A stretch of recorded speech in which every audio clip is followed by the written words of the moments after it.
Wow, Lexi, I didn't know you love pancakes that much. You almost fell off the bed for the pancake god.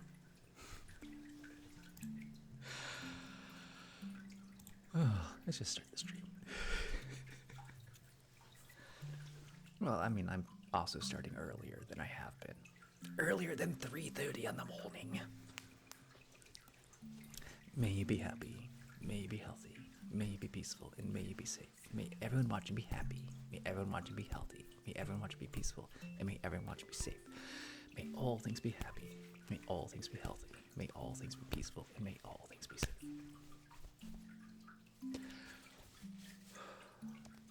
I'm just in the mood to get the show on the road. I already did everything I wanted to set up for.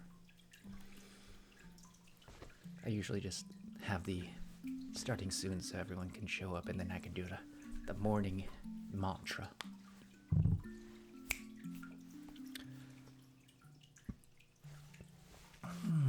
I hope everyone's having a wonderful night so far.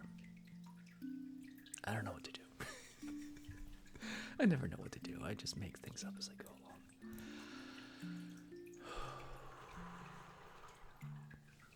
I'm about to cough.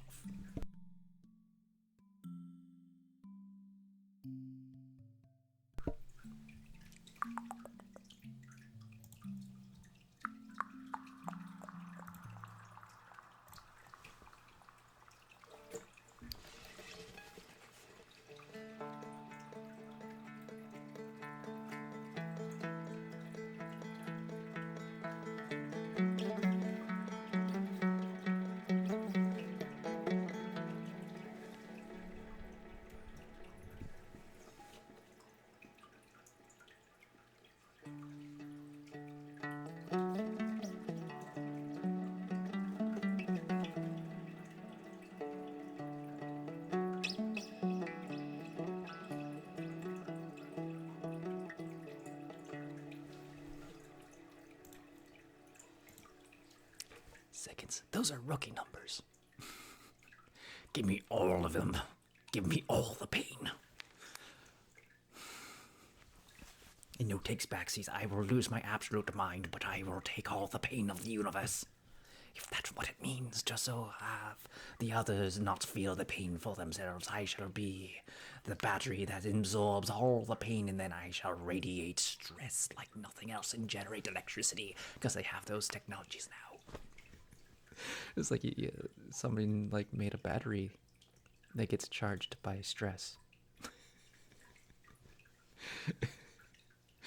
That's a real thing. I don't know how real it is, but it was an article and people kept on making the joke. It's like, I will power the cities with my pain. Lethal Germ, how's it going?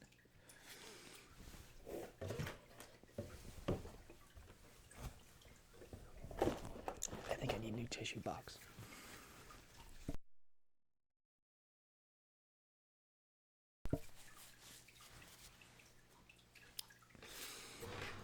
Ba-da-ba-ba-da-boom. La-da-da-da-da-do.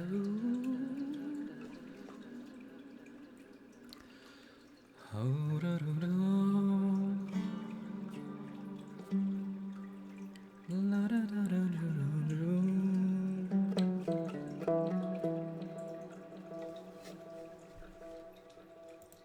Oh. That's a good question, because with flight... Okay. Both are terrible.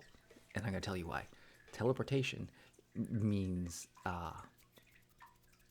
what people imagine teleportation is it's like every molecule of you gets scanned and then destroyed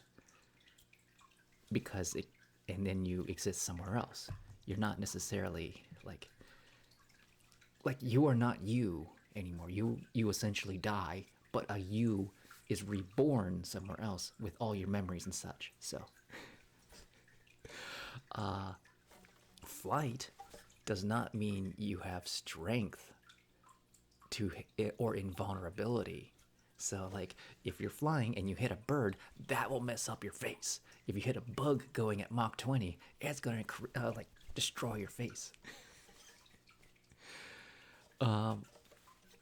the same problem with that disintegration. Like, are you you when you get there? It really depends on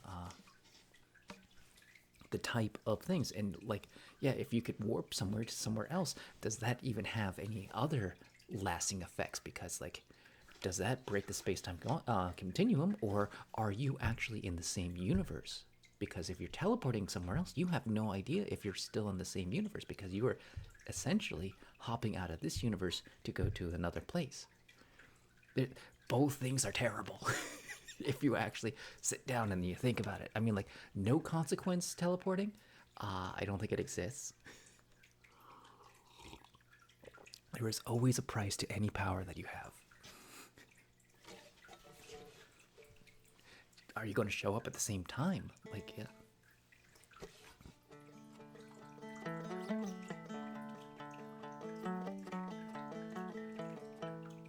I would say the best instantaneous travel would be a wormhole, because at least you're you, and you're just stepping through a pinhole in the universe to the other side. But which is what I was just saying. Like, are you still in the same universe? I would say the most likely thing to say what teleportation is if you look at a video game, teleportation is I'm at coordinates X, Y, Z, and then I go to a new coordinate that's X, Y, Z up here. That is instantaneous teleportation. But it's also not instantaneous, because what happens when that happens is a video game goes through steps, and it reads all the code in your body, and then when it reaches the point of like move player here, it'll do that, and then it'll continue down the steps in your code. So you are still being read saying like your position is here, and then now your position is here. Know how to do a kickflip or a bicycle wheelie? Bicycle wheelie is easier than a kickflip. I've tried. Way easier to do a kickflip or to do a bicycle wheelie. Especially if you got like the bars on your seat, or not the back wheel, BMX bike stuff. Kickflip requires so much more dexterity.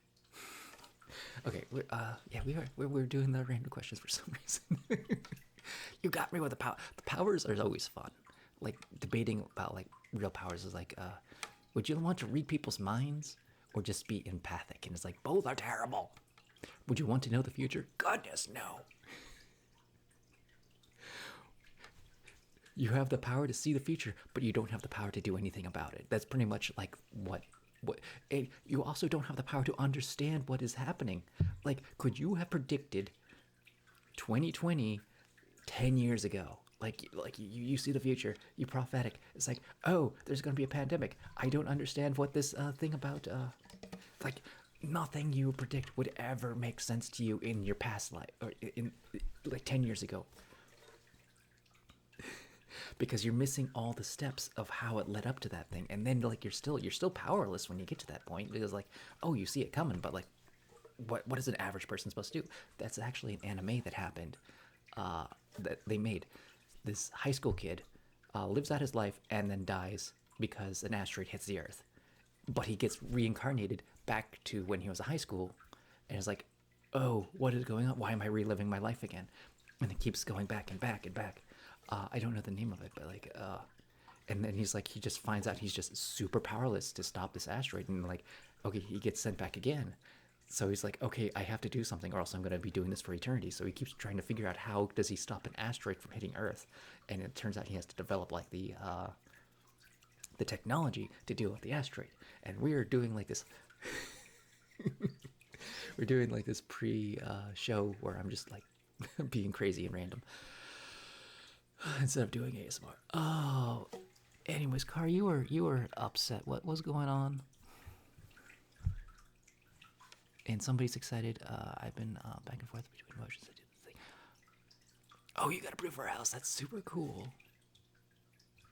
IRL teleportation is a concept that is has always been terrifying for me due to like margin of error while teleporting. Oh my goodness, that was like episode 2 of Love, Death, and Robots.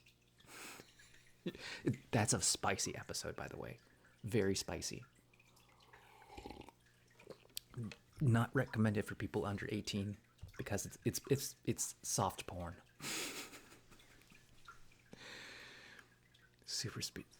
Both are terrible because you don't have super strength to handle it. Like you don't have the invulnerability. Yeah, you can like be super fast or you can super jump, but like you're not invulnerable. You smack something, you liquefy your arm. You jump super high, you die on impact.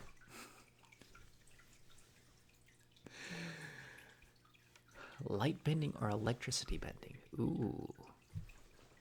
I don't know. I would say electricity bending is pretty dangerous. Light bending, that sounds out of everything more safe until you light something on fire. You accidentally unfold. I did see that. You can always go to my my stream and follow like that. Like you don't have to have me live to do it. Who doesn't like fire? I mean, like yeah. I mean, like, but light bending, like are you the light bender? Does it bend through you? Electricity bending because it can create light. I don't know. It sounds dangerous. Don't mess with electricity, kids. Not unless you're a trained electrician. You'll stop your heart.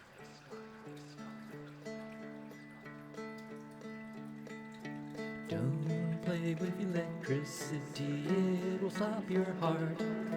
Don't stick a fork in the outlet, it will be your last. Don't play with electricity unless you're trained to do so. You will be burned from the inside like a toaster strudel.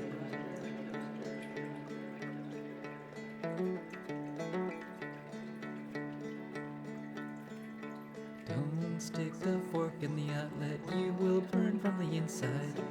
Don't stick a fork in the outlet, it's not your divine.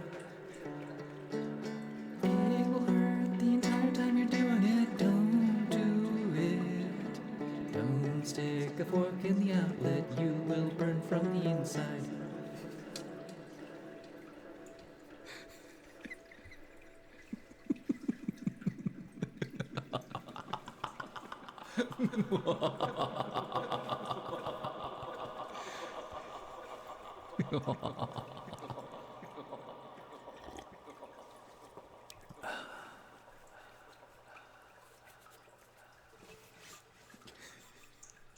I should have said Hot Pocket. Hot Pocket makes more sense. Because the microwave cooks you from the inside.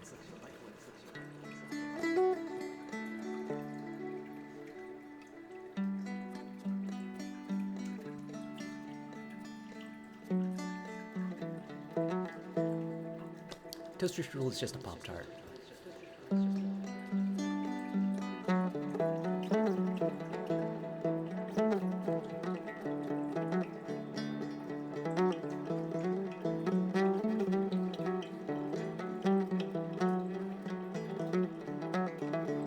Why didn't I say so? Because it's really hard to like make up lines as you're singing. Improvisation is really difficult.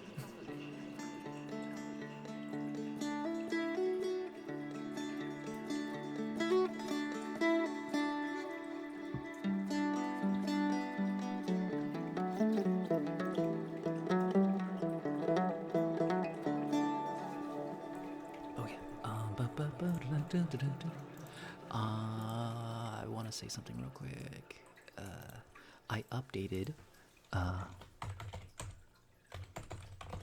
some stuff in Frog Attack. So if you're not on PC, like, don't try. It's too hard to try. You don't do it on a mobile. But yeah, I updated some art. I made it so you can kick the soccer ball now. So you can have fun with that. And I did a bunch of other little things. But like, yeah, you can let me know how the art looks. I put grass things on the ground. I'm trying to get Frog Attack ready to put on Steam. That's basically what I'm doing. And I need to make a lot more levels. So I'm working on Frog Attack. I'm cleaning it up.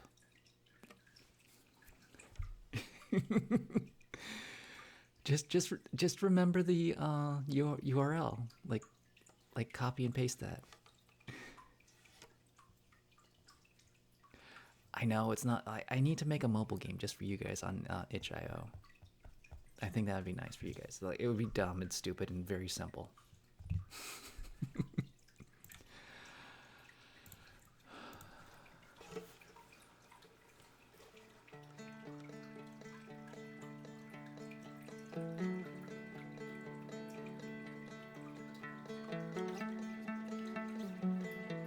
Oh, thank you, David Chili Dog. I wish I was better at making. I need to make more actual YouTube videos and not just VODs, because like I have other channels I need to work on, like the education channel, Live Teaches, Live Teaches, because I had a lot of ideas that I wanted to put on there, because I was just like, I have a lot of things to teach you guys. I want to put it on my own separate channel so you guys can watch that. And then I'm like, I never want to make videos. It's like you have to have motivation to sit down. You have to write a script. You have to figure out what you're doing. The same thing with like my YouTube shorts. It's like, I don't want to make them because I have to like plan it out. I can't just be random.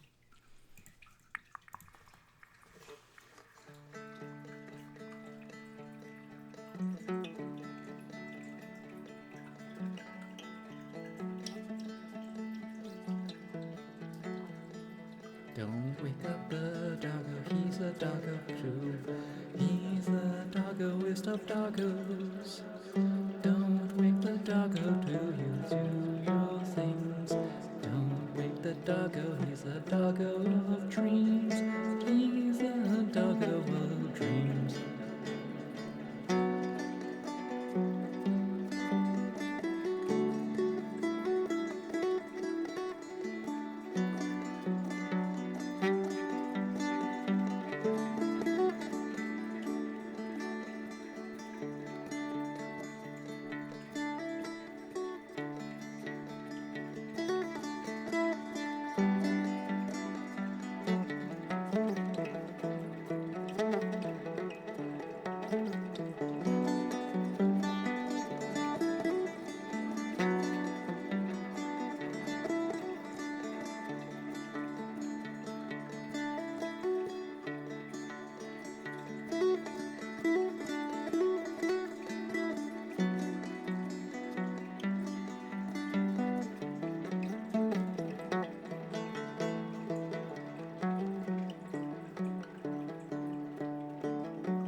What other twin? Is that like a different show I have?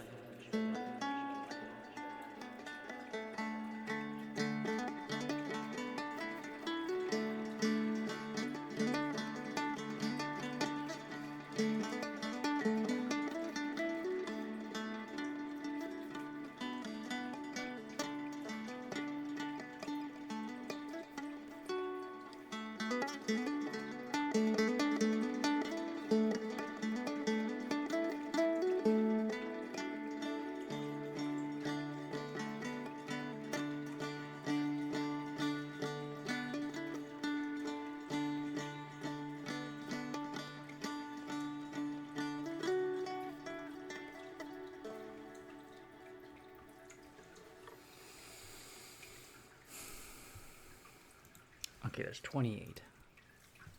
Name every hat. No hat. Sunglasses. Red top hat. Bear ears. Dad hat's hat. That's 5. I'm trying to do it in order too. We have the banana.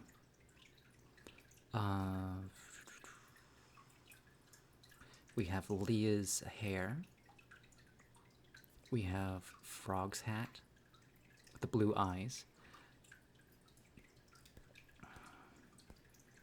trying to do it in order.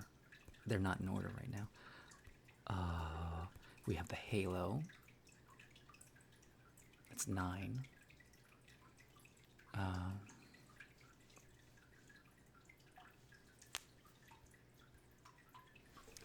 have to look at it.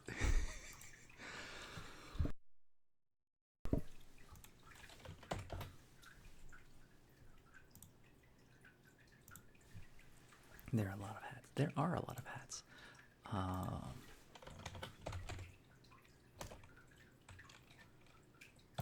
Hat 2. That is... Yeah, that's that hat. Bear ears. Oh, I forgot the bear ears.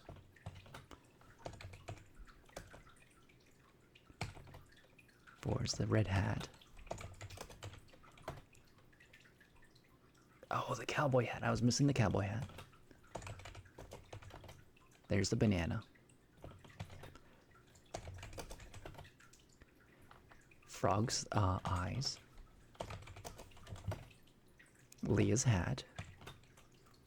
The next one should be the halo. Oh, the wizard hat. I missed the wizard hat.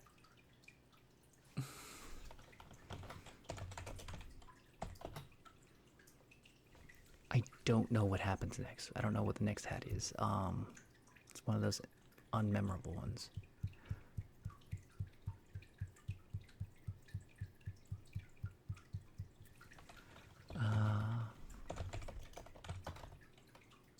Hat 11.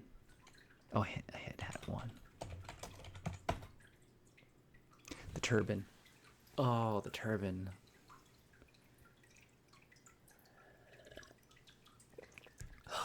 Okay, what's left? We got up the turban. We have the strawberry. We have the bicycle. We have Lexi Wolf. We have the race car. We have the bathtub. We have the bishop. We have the yarn on top of the head. We have the I said bathtub. We have the tiny ghost on top of the big ghost. Chicken diaper hat. What are we up to? 11. Yeah, strawberry is 12. Bicycle, I said that. Oh, cow. Staring cow. Forgot the staring cow. Oh, turd pile. Turd pile's hat. Jar of pickles. Mr. Pickles Pickles. It actually says Mr. Pickle.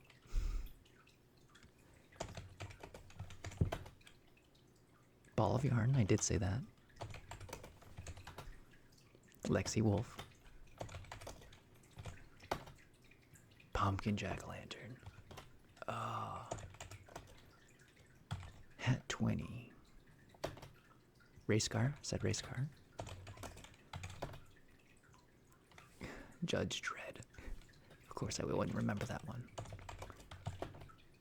Chicken, we said chicken. 23. Frog game. Frog attack frog. That's really funny. 24 is the bishop. I guess cat ears. Tiny hat, tiny ghost on another ghost. 27 is the bathtub.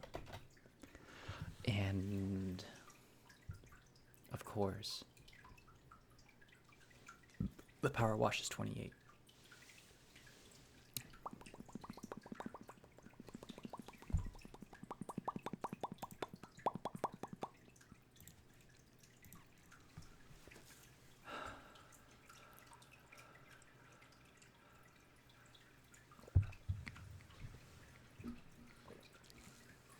I got a lot of them, but there's a lot I wouldn't remember because, like, I don't like them as much. They could have been way better.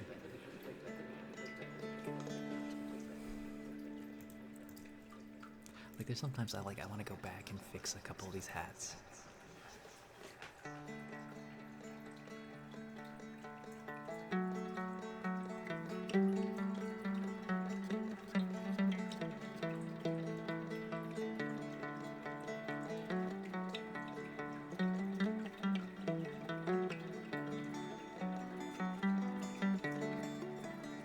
Casey Hollows, how's it going?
I've actually been thinking about making a lava lamp, but the randomness aspect of it kind of eludes me.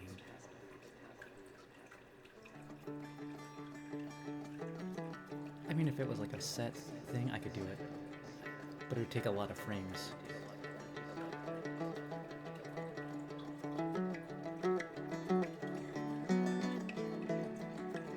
It's not impossible.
Welcome, traveler. I see you have come a great distance to have seen me. Ah, your first mistake was coming to see me like this. I am not the same old seller that I have been before. I have seen things that you wouldn't even believe. I have lost my left eye for the sake of my craft. I was crafting with scissors and I was running. And you know your mother always told you never run with scissors. This is pure proof that you do not run with your scissors. I have died for my crafting. My eye has died for the crafting of knitting. Because I needed the scissors to cut the yarn. It's very lovely. It was a very lovely sweater I was knitting for my niece. But you know, it's another story altogether. I have suffered for my crafts. And you shall suffer for your own crafts if you're not careful, traveler. There are many things we must be careful of, most of which is running with scissors. I have a task for you, traveler. I am going to add some makeup here. I have a task for you, traveler. You must go to the goblins and teach them to not run without scissors. I have lately seen the goblins running with their scissors. It is not safe for them. Oh, but to teach a goblin to not run without scissors is not an easy task. It's very loud.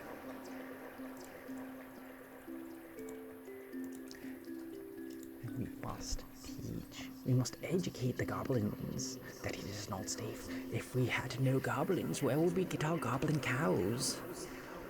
They also make some lovely goblin nuts down in the market. They're honey-coated. Oh, have you had some goblin nuts? They're very sweet. Anyways, traveler, we must teach the goblins not to run with the scissors. Or we're going to have to settle for dragon nuts. They are not as sweet. They're very salty. Although they are very imported, I mean, like, they had to, like, the dragon nuts, they come from very far away, very distant lands, the dragon nuts.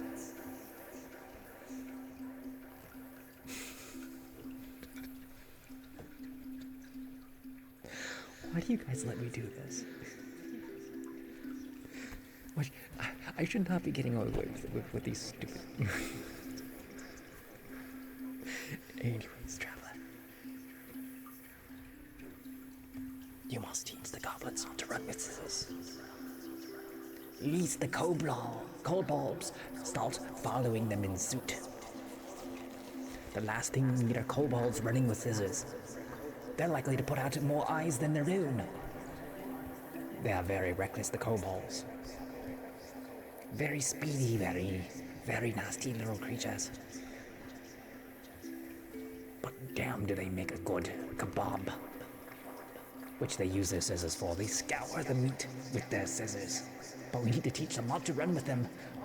We need to teach the kobolds not to follow the goblin suit, or else they will start incorrectly making kebabs.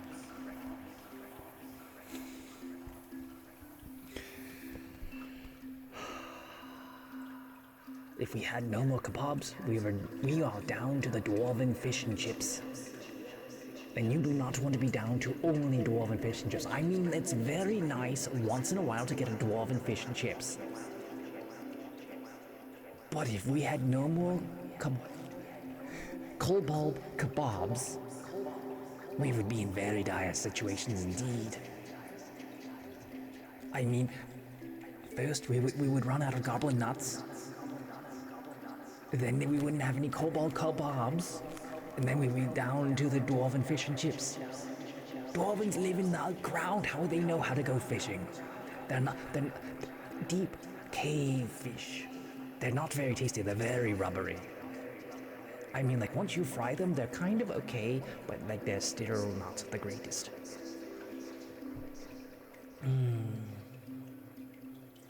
I suppose we could live off of dragon nuts. The imported nuts from faraway distant lands.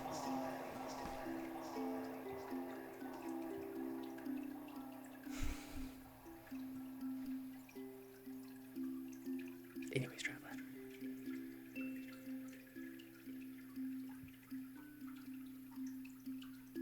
I need you to go on a quest and find my cow. It's not a goblin cow, it's just a normal cow. It had wandered off. It's very fickle, this cow. Very mischievous. It likes to get into places that it does not belong.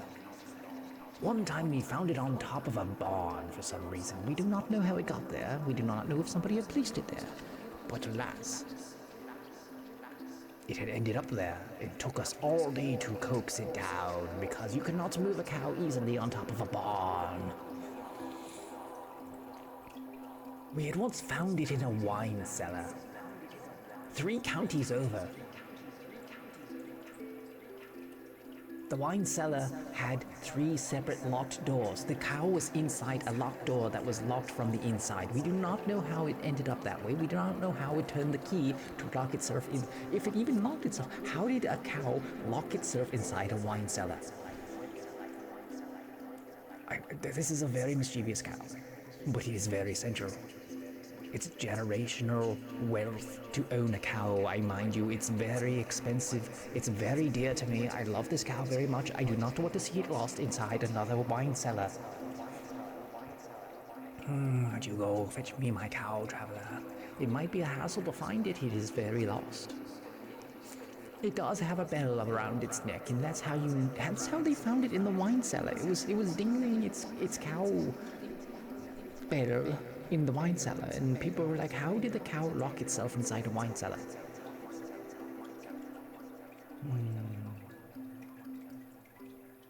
Once we found it at the bottom of a well.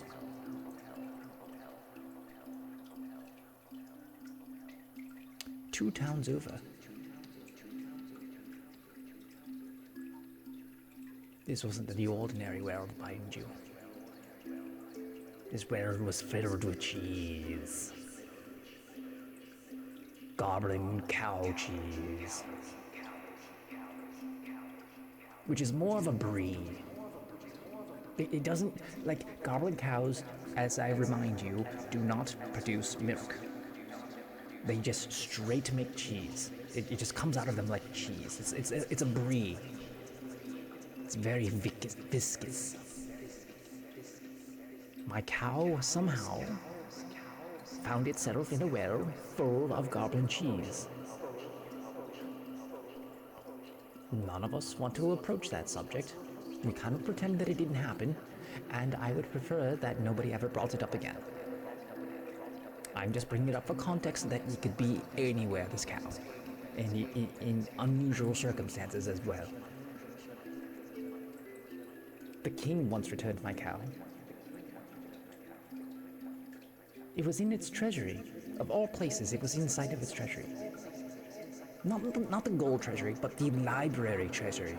The things where all the knowledge are kept. What would cows have to need for knowledge? Why would they need a book? I have a very strange cow.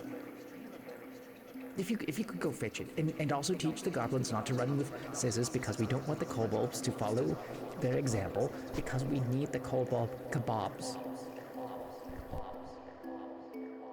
And we especially need the goblin nuts. Anyways, Trevor, I wish you all the luck in the world, and please return my cow within like a day or so. It needs its dinner. It really likes kidney beans. We make it a lot of chili, this cow. Anyways, goodbye, traveler. I wish you all the luck in the world.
Not while I'm wearing shoes, it's not.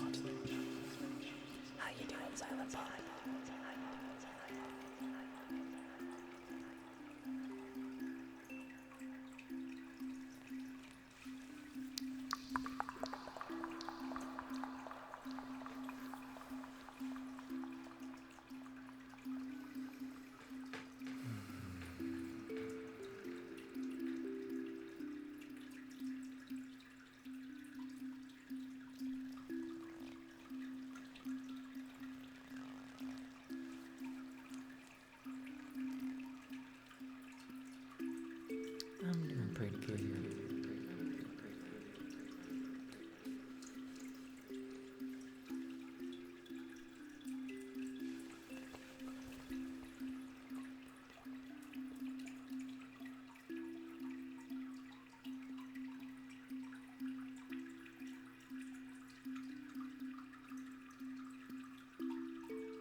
Sometimes I don't remember to turn on the fountain.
The muscle, it's infraspinaea.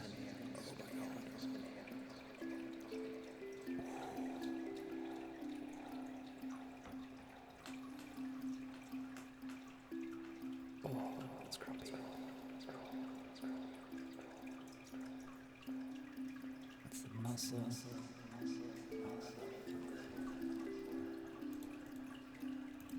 A muscle that gets overlooked very often is the infraspinaea.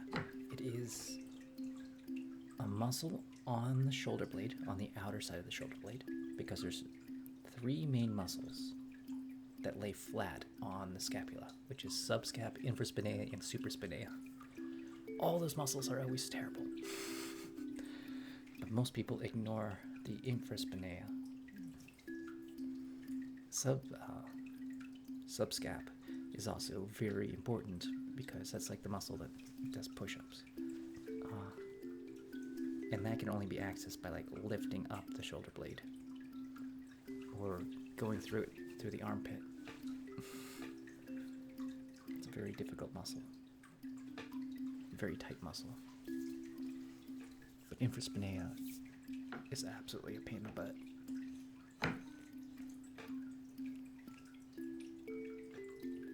It gets ignored a lot in massages.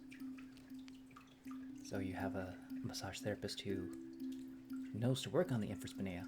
You got a good massage therapist. Because they know all the hidden tricks and things that cause us pain. They know the deep recesses of our minds and what we ignore. They know the deep secrets as they were there when they were made.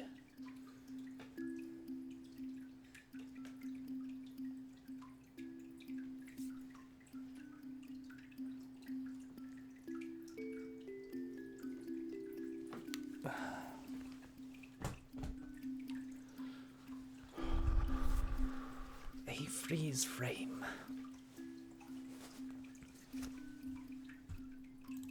If it's a freeze frame that you want,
I am an actor. But the thing that's gonna make your noodle is how did I stop the ghosts?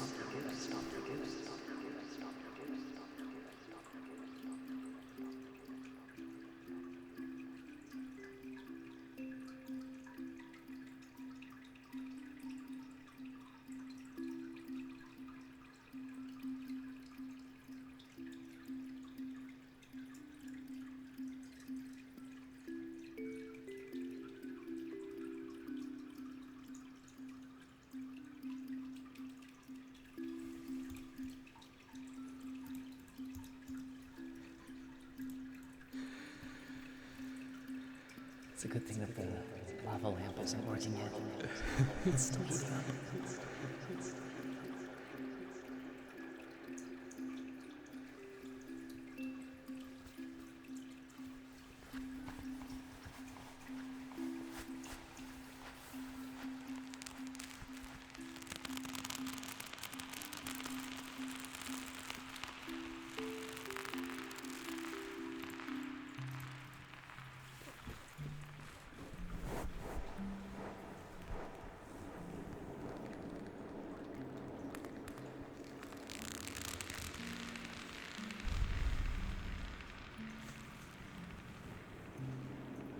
How is everyone doing tonight?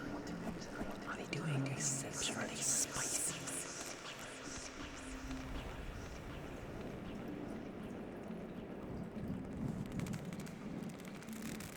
Are you doing terribly delicious?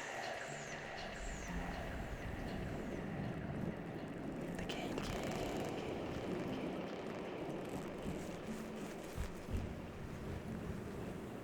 You're very welcome, Freeze. You have a good sleep.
actually heard, I think gift subs are like 30% off right now.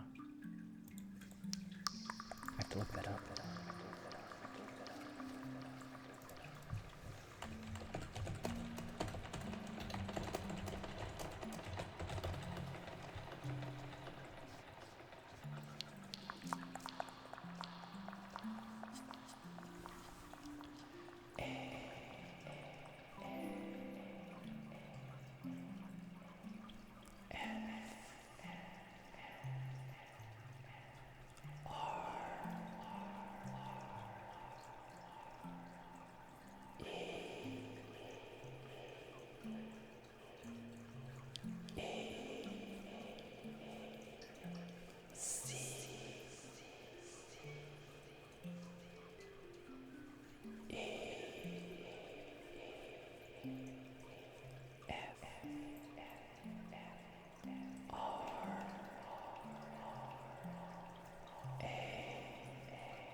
So much for the gift sub. D A V E underscore C H I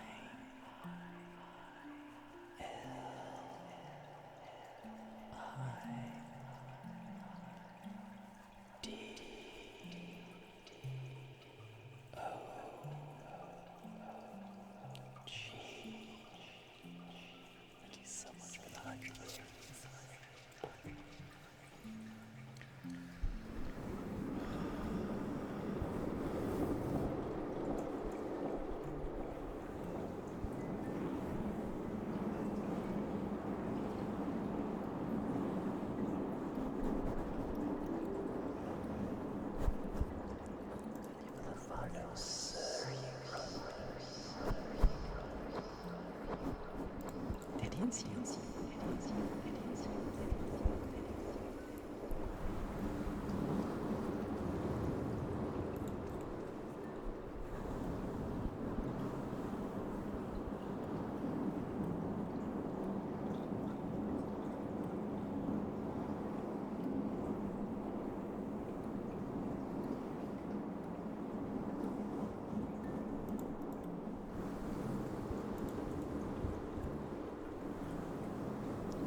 I think I'm gonna go with Luke. Anakin was always whiny, irresponsible, reckless. Much like his son, but to like an exaggerated amount.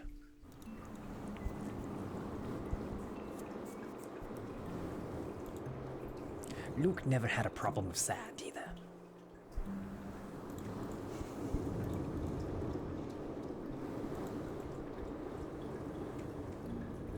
Luke is the kind of person who would carry around pocket sand. Go like, pocket sand. I bet Anakin also hates sand more now that he's Darth Vader because it gets in his cracks.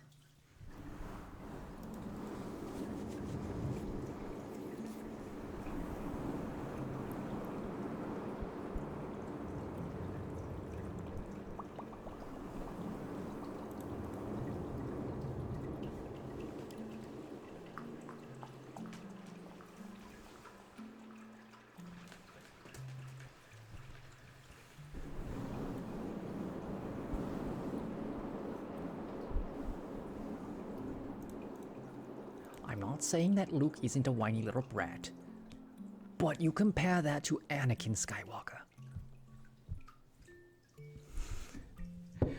And I suppose, like, his grandson, too.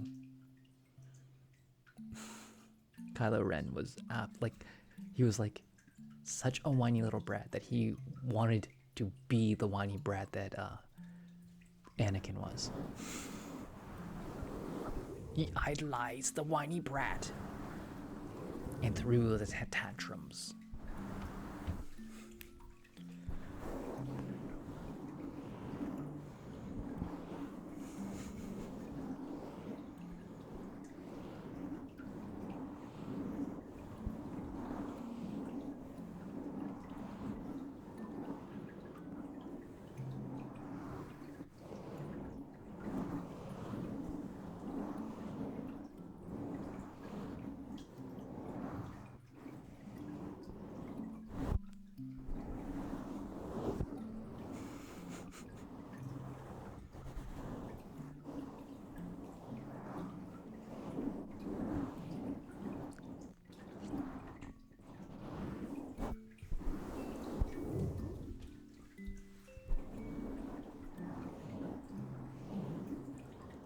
I'm not saying the Jedi were innocent in all this because they were destroyed for the very reasons that the Sith knew that they would be destroyed.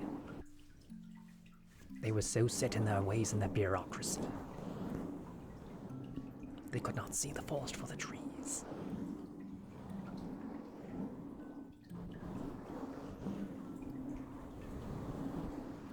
Had they just, been like, yes, you can marry people. You don't have to be monks.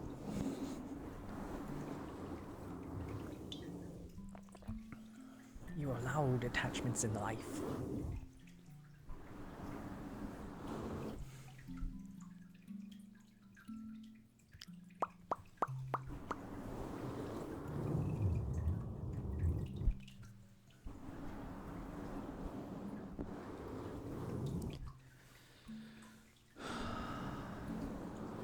Yes, do not get started about the elves. That's how Slanesh came about.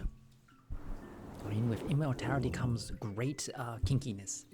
And with great kinkiness comes experimentation. And when you have immortality and experimentation and great healing factor, the kinkiness creates a chaos god.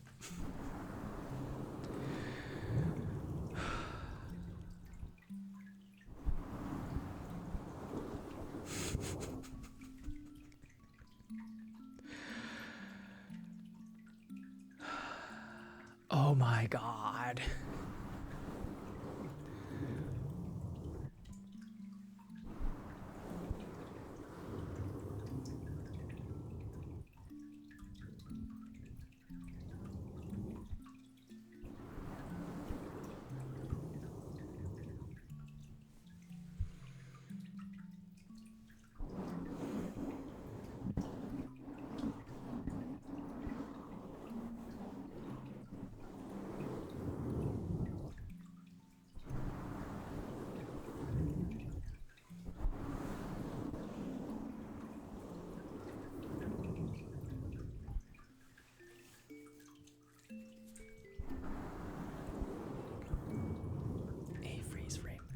get some sleep.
I hope you're like an oil baron. And that's why you have all this money to burn.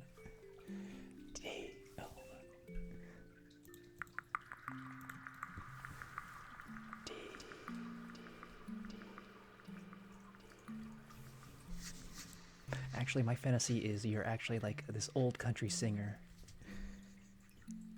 who still has tons of royalty because you made like a couple #1 hits.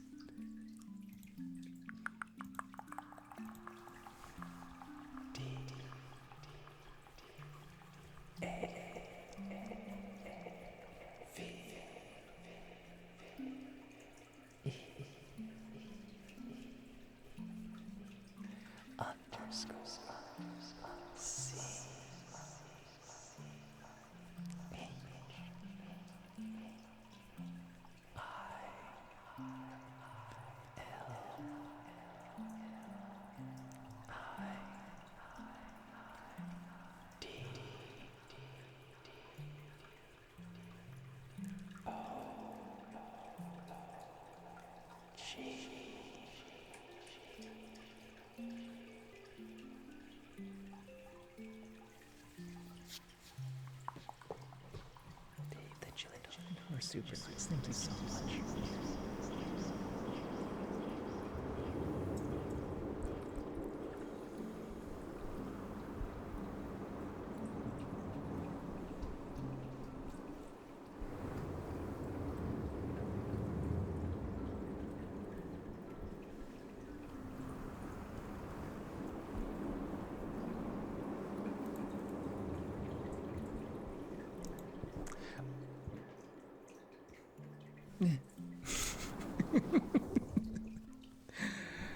As long as you don't get caught.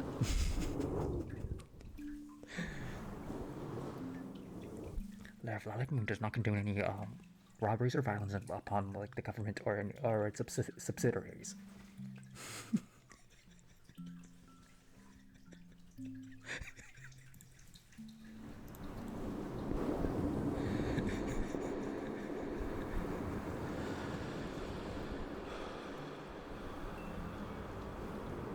It's a victimless crime.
yes, gold is extremely heavy.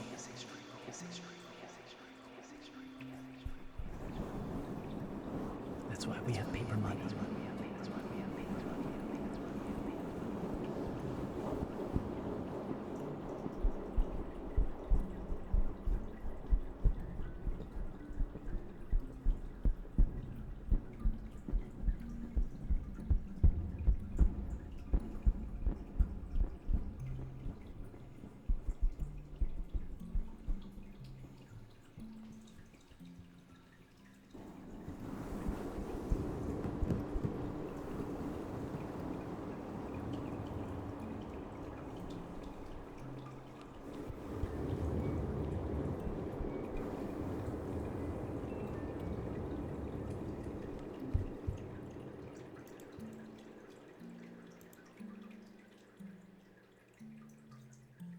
Dave the Chili Dog, are you insinuating that you're that one robber who jumped out of that plane during those...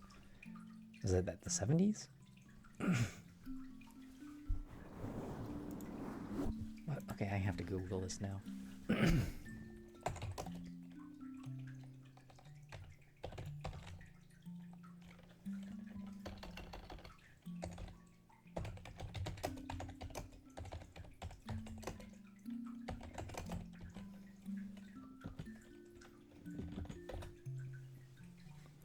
D.B. Cooper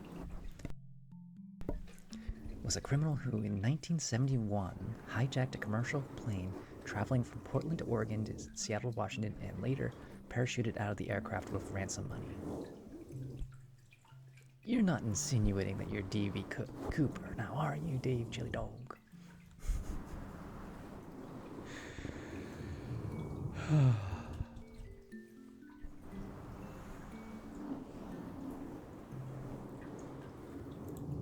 Such a fun story.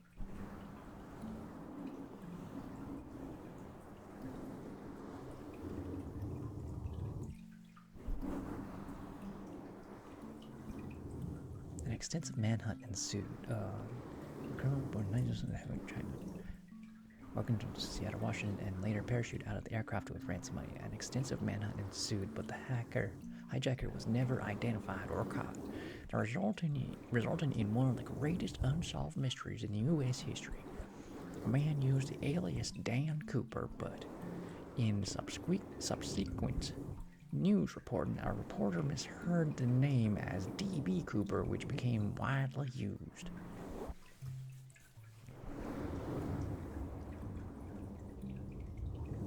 Wait, they actually did find him? I feel like that's not true yet, because that would...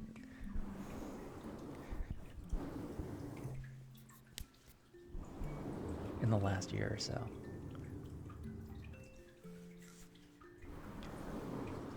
Okay, okay, I have to look this up.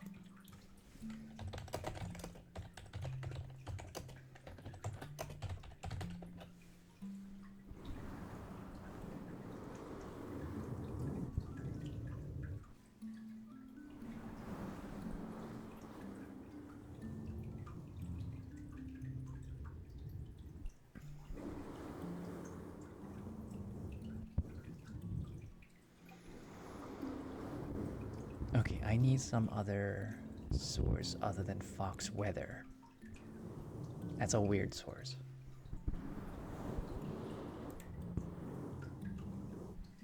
Popular Mechanics.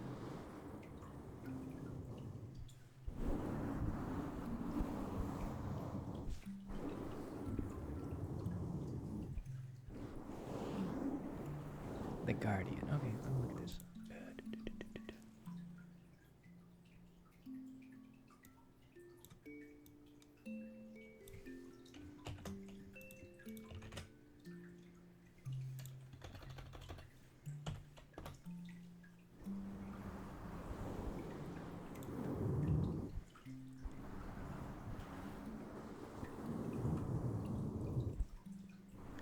More than 50 years later, the infamous crime may have been solved after a pair of siblings came forward to claim that they had found the parachute using the hijacking in their mother's shed, and that Cooper was their father. Shante and Rick McCoy III said their father, Richard McCoy Jr., was the man who identified himself as Dan Cooper when he boarded Northwest Orient Airlines jetliner from Portland to Seattle in November 1971. Cooper, or perhaps McCoy, proceeded to order a bourbon and soda before handing a note to the flight attendant that said he had a bomb in his briefcase. Miss, I have a bomb and I would like you to sit by me, the note said. When the plane arrived in Seattle, Cooper collected $200,000 in ransom money along with 4 parachutes and released the passengers. He then ordered the flight crew to head for Mexico City via Reno, Nevada, but 30 minutes after takeoff, Cooper jumped out of the airplane somewhere over southwest Washington. The hijacking baffled the FBI, who spent 45 years investigating before officially closing the case in 2016. It also caught the attention of amateur sleuths, particularly about the $5,800 of ransom money was near Vancouver, Washington. The $5,800 of the ransom money was found near Vancouver, Washington in 1980. In November, Dan Grider, a retired pilot who had spent 20 years investigating the case, told the Cowboy State Daily that the FBI was reinvestigating the Cooper case after the discovery of the parachute in the McCoy's mother's shed. That rig is literally 1 in a billion, Grider said of the parachute, according to the Cowboy State Daily. He said the FBI agents had visited the property of the McCoy's mother, Karen, who died in 2020 last year. Agents searched every nook and cranny, according to Grinder, and McCoy's handed over the parachute. Grider released 2 videos in 2021-22 on his YouTube channel.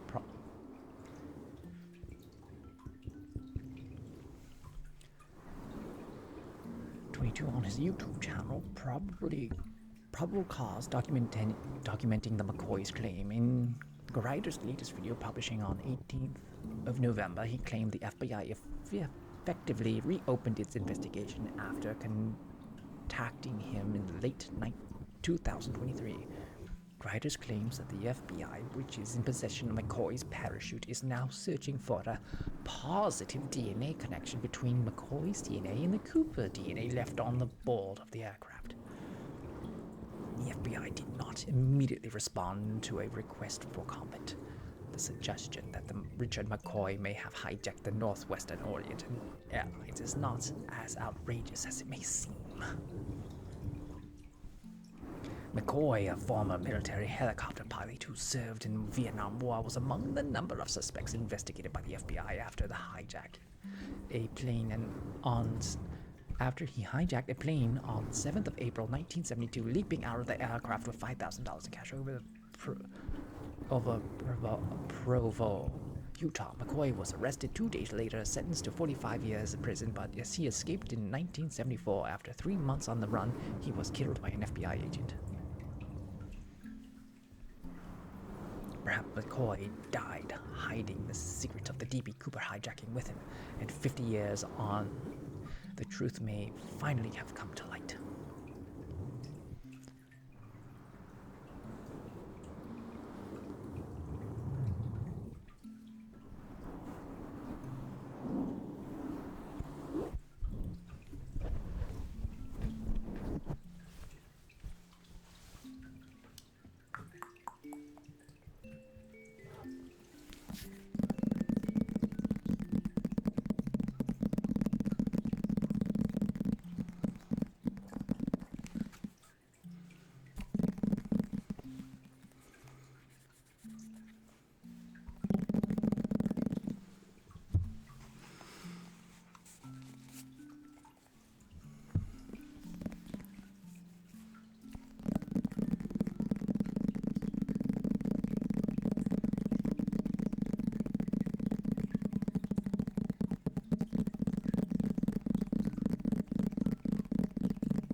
David Chili Dog, I trust that you can afford it.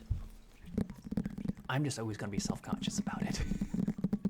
I'm like when I was working at Friendly's, I was always the person who's like, oh, you're paying so much for ice cream. Let me put extra ice cream in your thing. It's like,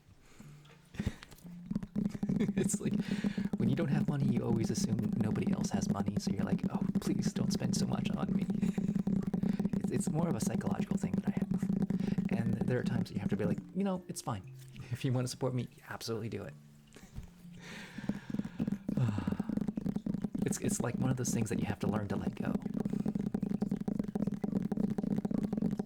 Because who honestly needs all that extra ice cream? They're paying for like the little thing. And like, I have a family who are like, don't give me that much ice cream. I'm trying to lose weight.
Everything that you've gifted has been greatly appreciated, but like I also like you don't, I don't expect anybody to give me anything because like I'm trying to actively find a day job.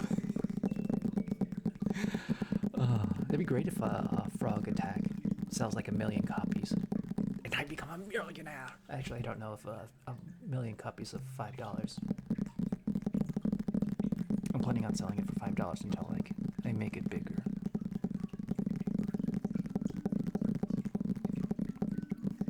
I don't know how like everyone's gonna. I've never released a Steam game before, so it'll be an experience, an education, as you may will.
Nighttime is the best time.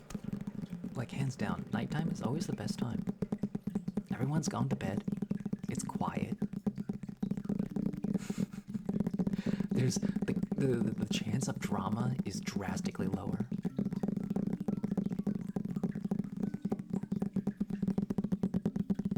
Like, you go outside at night, it's like when you have like nature around you, it's super still. Nighttime doesn't mean that you'll get no drama. It's just a much lower chance of drama. Oh no. Oh, I'm so sorry, Miar.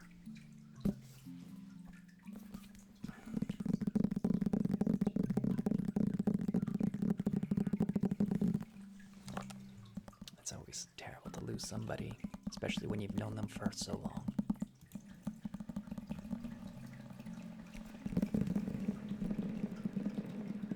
Unless they were the black sheep. You know.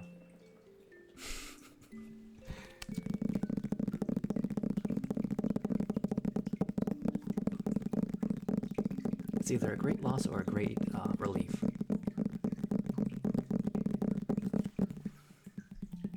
And you never know which one is which until somebody tells you.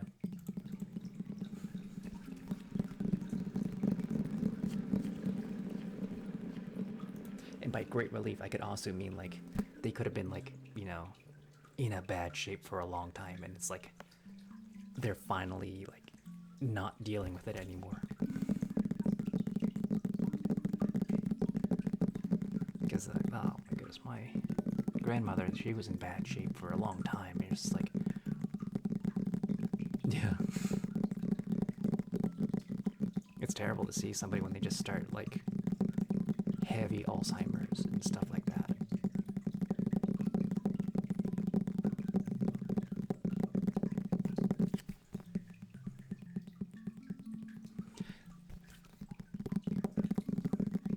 Well, the thing about feeling is you may not know how you're feeling, but it's okay to feel it. It may take time to like figure out what those emotions are, but it's okay to feel them. He was an important person in your life, and that's what's important, is that he touched your soul with his presence and made the impact that led to you being able to feel these emotions now. That's how you know he was a great person.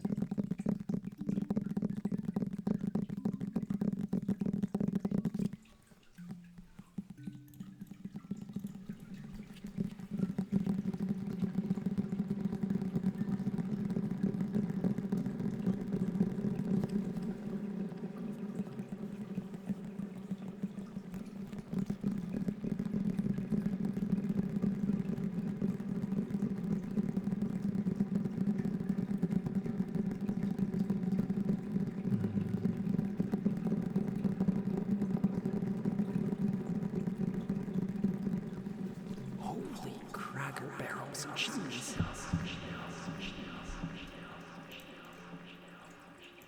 102, that's not something to be sad about. That's something to like celebrate. You should do like a Day of the Dead celebration. That is truly a feat. 102, that is incredible. That deserves a tip of the cap and a cheers to the spirits. Oh my goodness. Congratulations, him. Oh, if he didn't break his ankles. Yeah, that's kind of how people like just end up going. It's like just something happens and like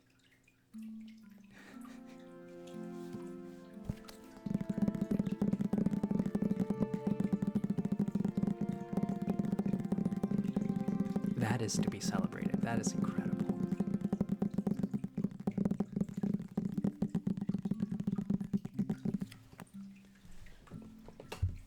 Major respect.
Thank you so much for the prize.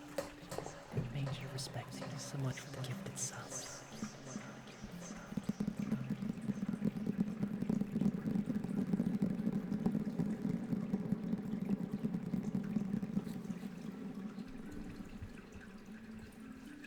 I think it's time for the fireworks salute for Miar's grandfather. Let the fireworks ring.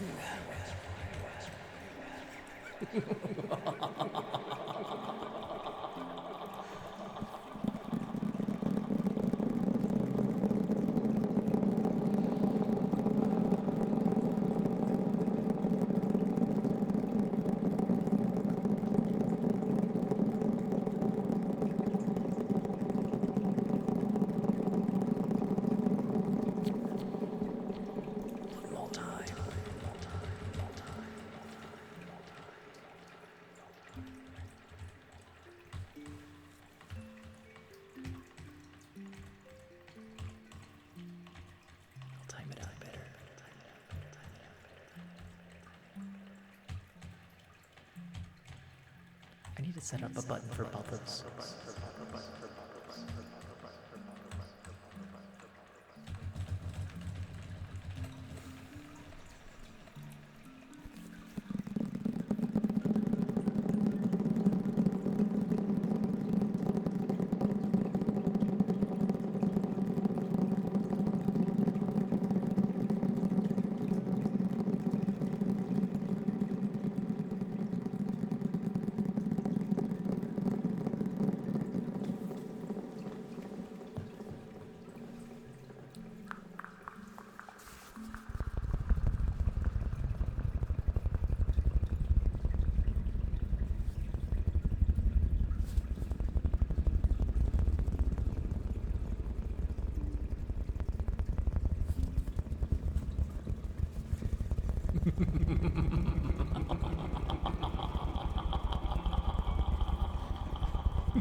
The world's bread shall be mine.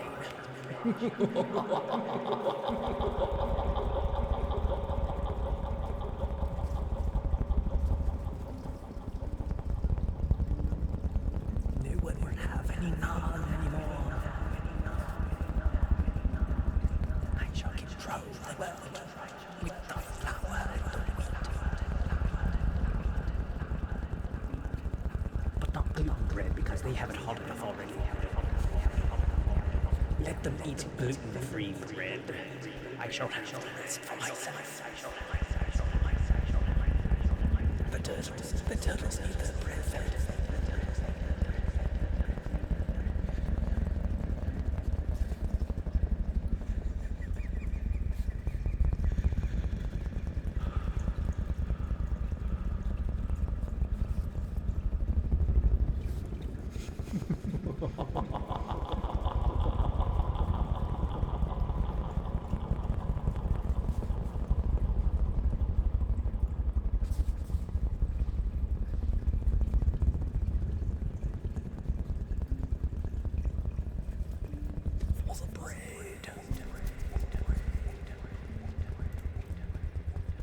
Well, technically, orc boys are bred because they're microorganisms. They are spread by spores. and then they grow. So they're technically a bread because they're like yeast. And they use the resources around them, so the orcs are actually bread.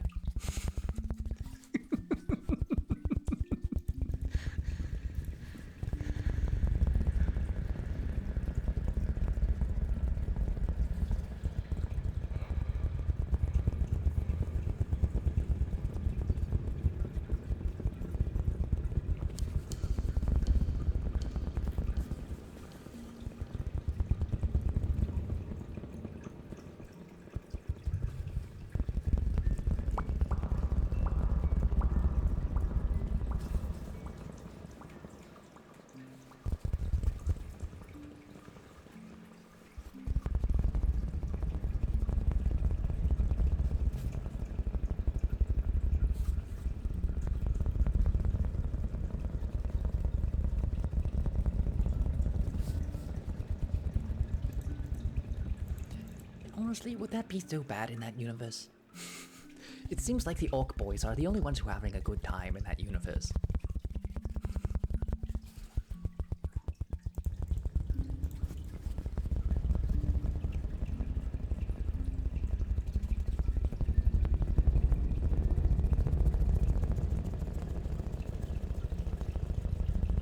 Not if I consume them first. I shall consume the spores. For they will consume me, and I shall show them who's boss. For the Emperor.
Have you ever had like the natural Cheetos? Super nice. Like they're much bigger than regular Cheetos.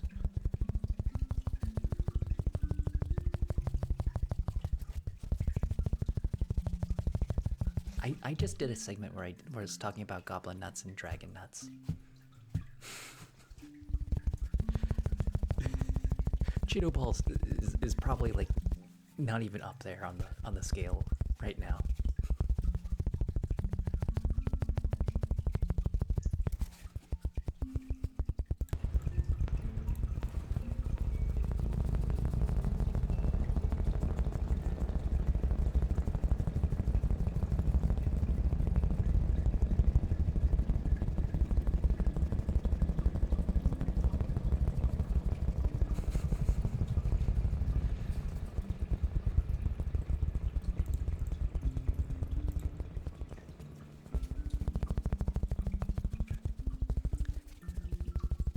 All spores make it tastier, make it smarter, make orky boy smarter.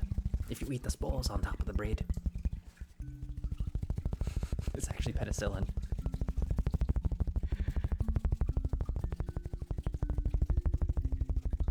I love their superpower. What they believe actually is true. Even like when it's like not beneficial and they never know that it actually works that way. It's like if they read things in red, it makes them smarter. But they got so smart that they had to stop reading.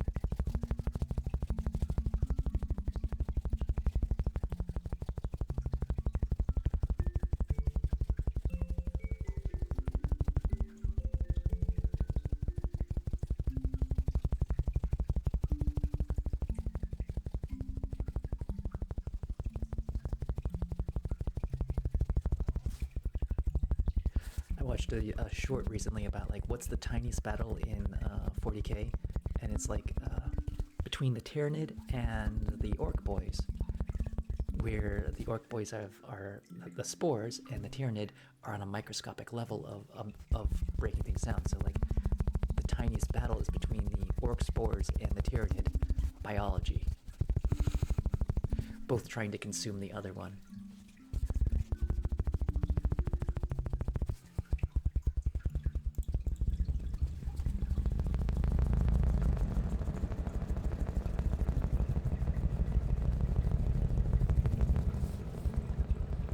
I need to actually read 40k books. I have not read anything.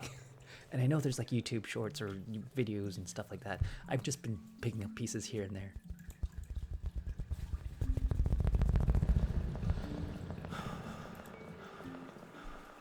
I'm partial to the WoW orcs, honestly. Lord of the Ring orcs are like classic orcs. The Orcai and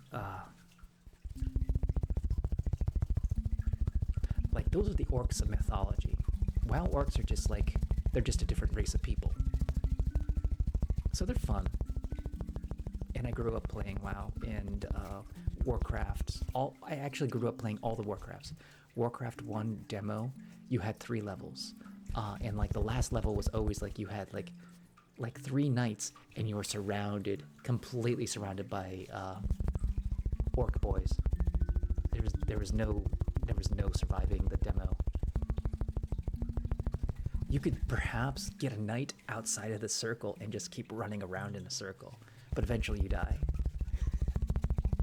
I've done that. I've broken out of the circle.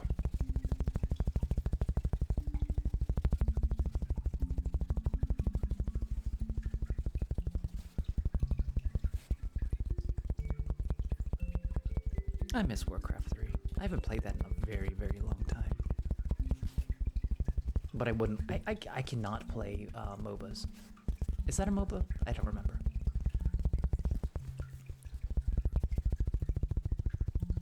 The Star Wars game? Like, you mean StarCraft? Or actual Star Wars?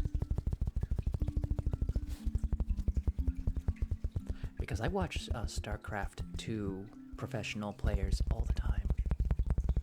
I never followed many Star Wars games. I played Rogue 1, I believe, for the Nintendo 64, which was arguably my favorite Star Wars game of all time. I tried to play the new Rogue One for the PC that came out about, and then I was just like, this is dumb. I mean, because like the Empire ships and you had like no shields, and I'm like, this is not fun. I do not like these missions. This the Star Wars game that I'm talking about, the new one. Give me a second.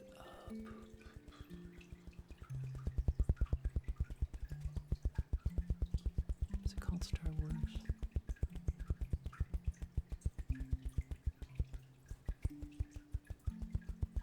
Star Wars Squadrons. Oh my goodness, Wing Commander. I know Wing Commander. I was never good at it because I was very little, but I loved Wing Commander. Absolutely know Wing Commander very well.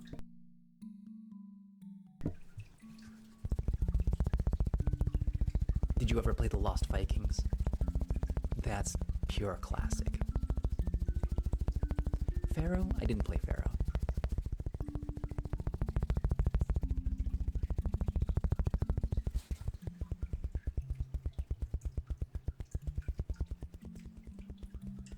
You know what game I did play recently, and I'm kind of glad I never played it originally. I just played the remake. I just played System Shock 1. Dude, like, I finished the game and I hated it. I'm super glad that I played System Shock 2 first, because System Shock 2 is incredible.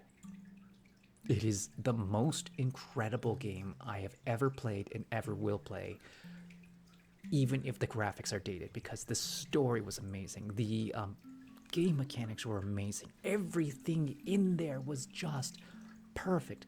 And like System Shock 1 was like some of that, but it missed a lot of like the balancing out that they did in System Shock 2, like, because there's too much item scarcity in System Shock 1. It was just like, oh, System Shock 2 is incredible. I just played the System Shock 1 remake, so it's like, I tried to play System Shock 1 Classic, and I couldn't, like, the graphics are so old and dated, I couldn't tell what was a door. Like, it was just like, System Shock, the Heavy Rain. I think I played, was it Heavy Rain 2? Or am I thinking of something else? Risk of Rain. I'm thinking of Risk of Rain 2. I played that for a bit. That's a fun little roguelite. It's a roguelite. I did say Risk of Rain 2. I had a buddy get me to play that. I was like, oh, this is fun.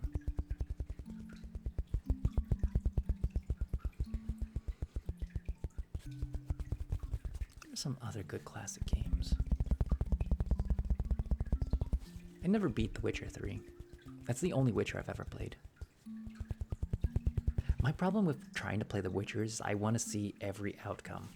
So I keep on like loading and be like, what if I did this? What if I did that? And now I'd never get anywhere. Oh, I'm the only game I've... Oh, no, that's not true. I've done it twice. I've only modded 2 games in my life.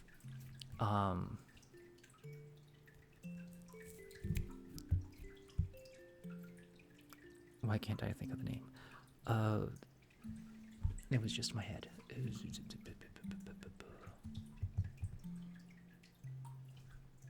I've forgotten the first game now. Because I was trying to remember the second game. Zomboid. Project Zomboid. I've modded that. And Skyrim. I've added a mod to that. Because you can't ever do Skyrim and not add like something to it. I've added... Oh, your gaming goes all the way back to even before Pong. I had a TI. I don't know what, because I played TI Invaders.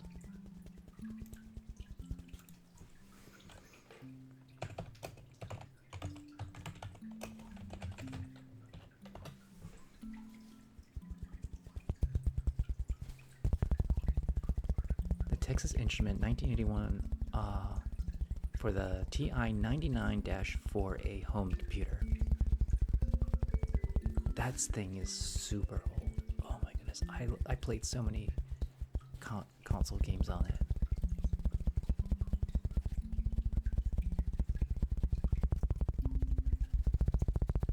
Oh, old OG Counter-Strike with the op. And then you have games where you don't have op. I liked other people's mods in games because you didn't need to download anything specifically. Like, people would like make game modes like Counter-Strike Zombies. That's something I played a lot of. Where people would play zombies and they would try to get in, and there's 2 modes. You have infinite ammo, infinite like no reload, or you would have infinite ammo, you have to reload. And everyone would box themselves into this one room and to get away from the zombies.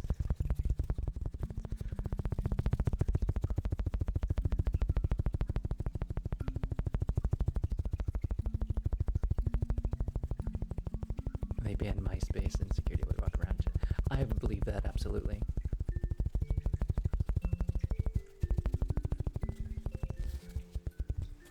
How many people remember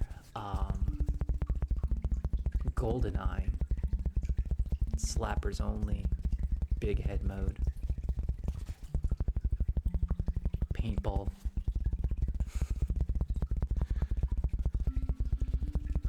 Games were something else back then.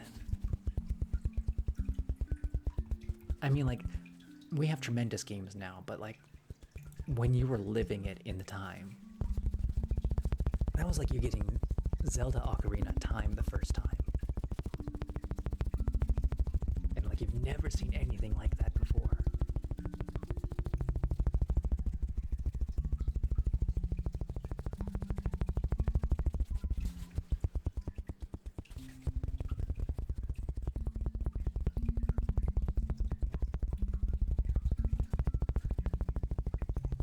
I never played Halo because I didn't have an Xbox. Like this was always the big decision. Is like, you have to guess which console is going to be the, and that's the same reason I never played Super Mario for the Super Nintendo. We never had a Super Nintendo.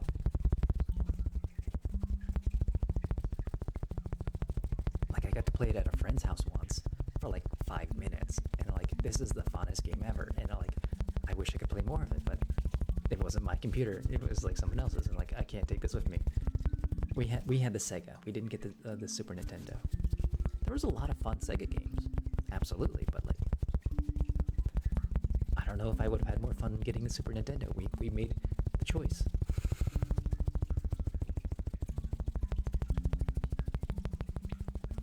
And we had a PlayStation 2, but it was my brother's, and he took it with him when he went to college.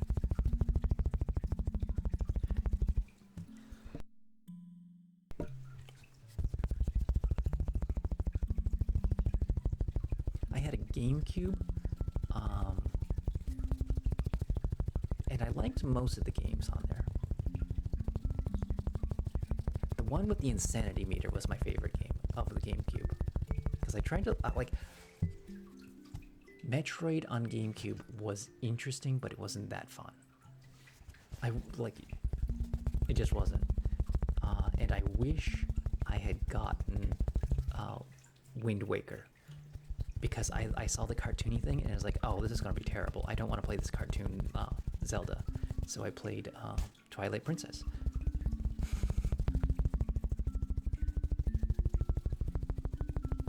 I wish I played Wind Waker. Wind Waker seems such like an amazing game. Oh, Under a Killing Moon. I remember Under a Killing Moon. That was a multi-disc game.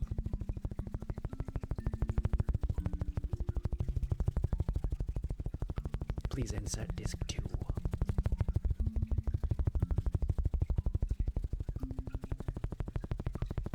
I played Under a Killing Moon more than once. It was a very entertaining, funny game. I wonder if you can get that on Steam.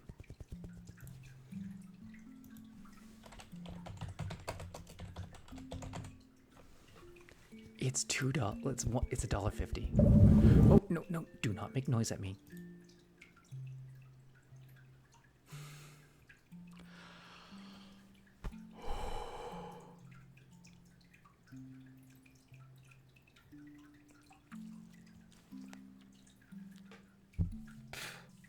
Under a Killing Moon is by the same people who did System Shock? That's amazing. Oh, Leisure Suit Larry, absolutely. Leisure Suit Larry, like the old Sierra games, because I tried playing King's Quest so many times, and King's Quest, the other subsidiaries of King's Quest. The only games I could ever play that were Sierra were Space Quest. Not the ones where you had to type in the actions, because I couldn't like spell. Pharaoh was actually Sierra.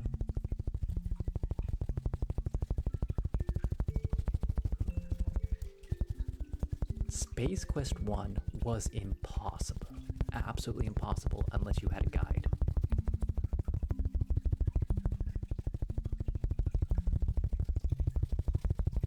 Space Quest 3 was like the a game you could actually play.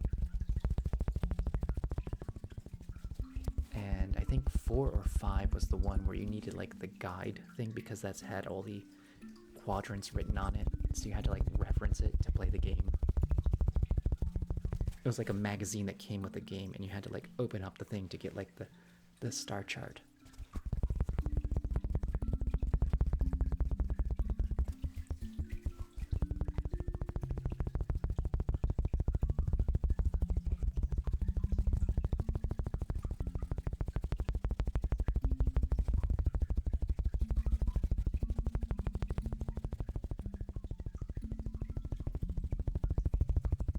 I couldn't play the original Leisure Suit Larry's because like you had to type in the actions to do them. So like I never really got far in those.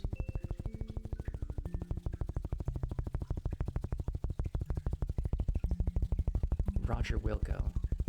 Oh, it was kind of like a Star Trek parody.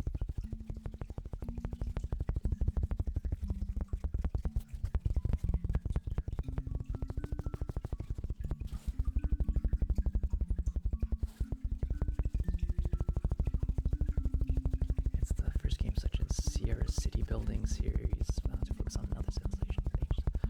Pharaoh is an isometric city building game released in November 1999. It was created in Impressions of Games and published in Sierra Studios, using some of the games inspired by principles of Season 3. First such game in the Sierra City Building series.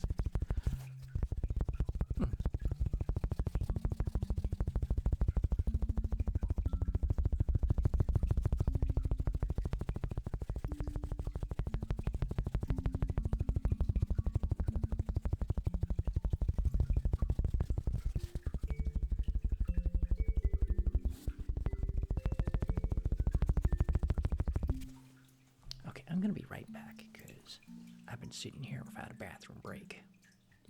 I'll be right back. Where's my be right back? Oop.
from the restroom, where I have relieved myself of my burden that I carried with me for the last 2 hours.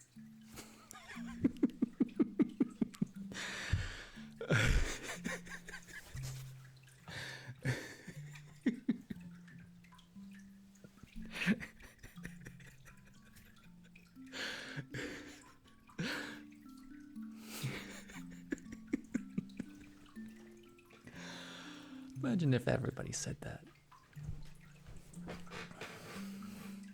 I have relieved myself of my burden. You burdened your pants. Have some shame there, Sir Knight. I know it takes a while to undo your armor, but you must persevere.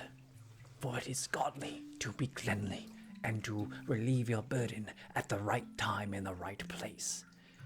Most of which when you're facing down the enemy as hordes of barbarians are charging at you with their axes raised. That's the time you must relieve your burden the most.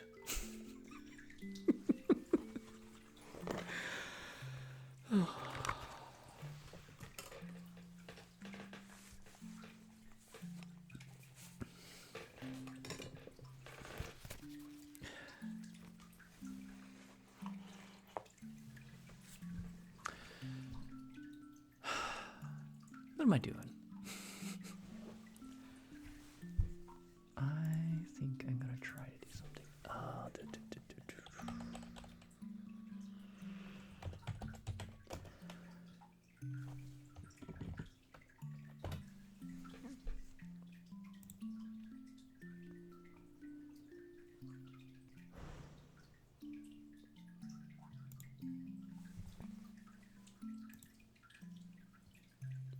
Brave Sir Robin. Okay, I need to pause that. I need to see if I can get that. Good boys don't F around. So F-A-C. F-A-C.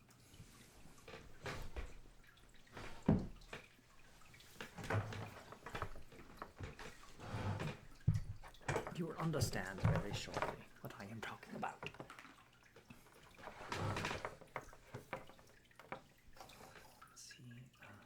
C-D-E-F.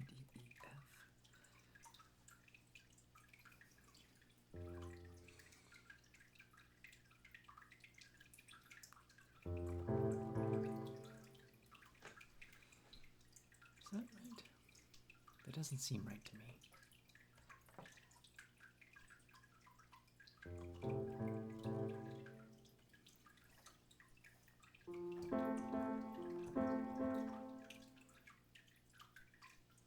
Good boys don't F around. There's no sharps in it.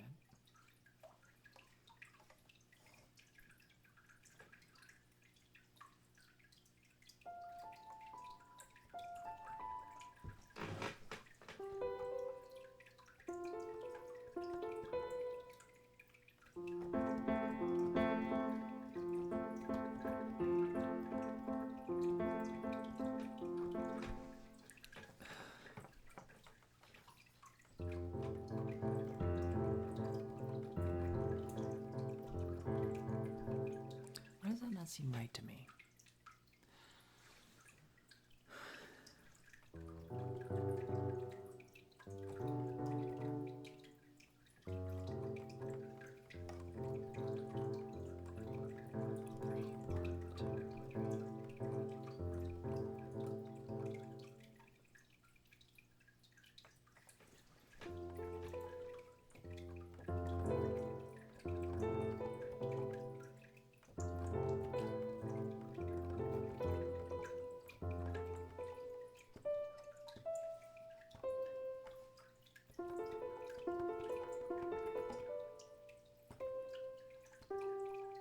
Okay, I'm just messing that up. You shit, ducky. I'll just practice this on my own. I'll figure this out later. In the meantime, we are going to do, since I have this already out. You're gonna get some sleep. Absolutely, Leah. Have a good night. Oh, you have a funeral to attend to. That's right. No, I'll get it later. I forgot a thing. I forgot a thing. That thing was important to me. You have a good night, Leah.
Thanks for all the weird questions. They've been fun.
It's hard to get the symmetry right.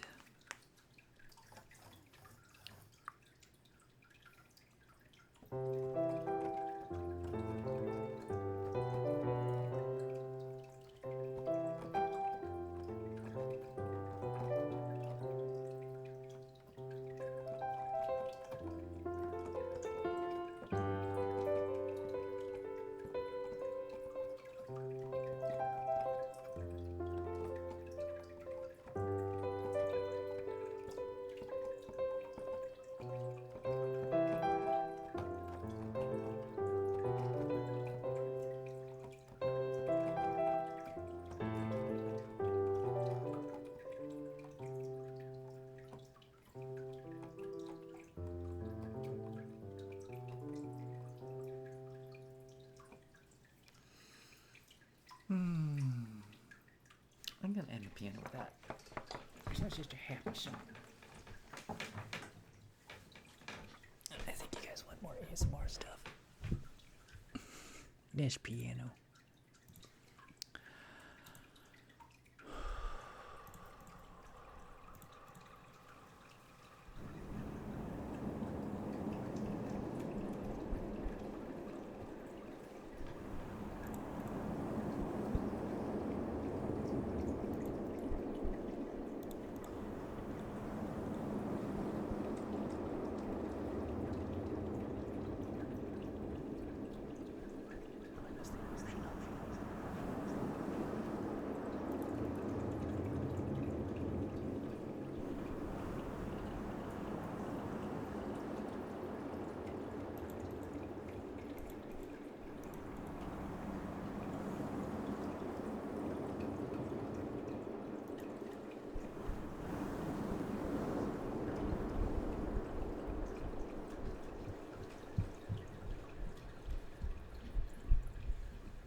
Code Simulator is an amazing game. That on its own is just absolutely incredible.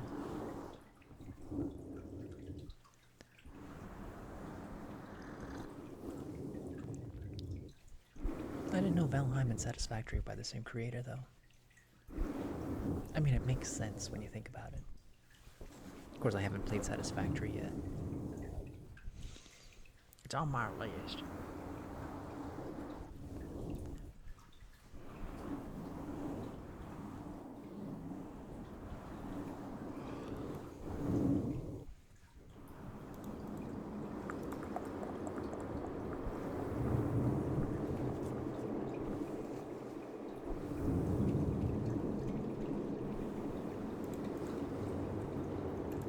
So the problem with me buying new games is they're expensive in two ways.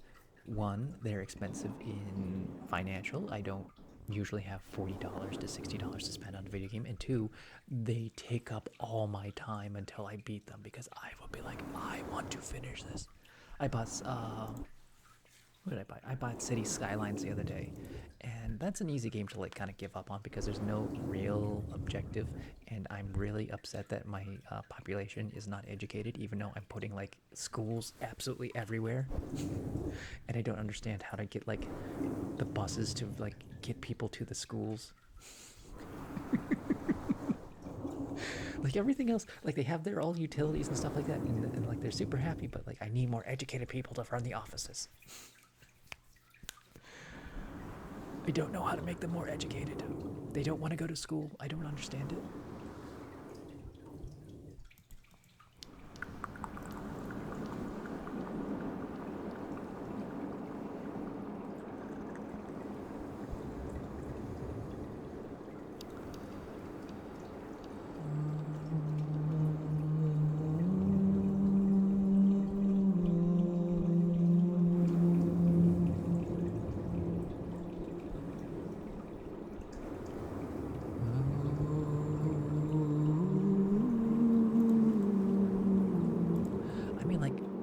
Those games are fun, but like I like having an end objective.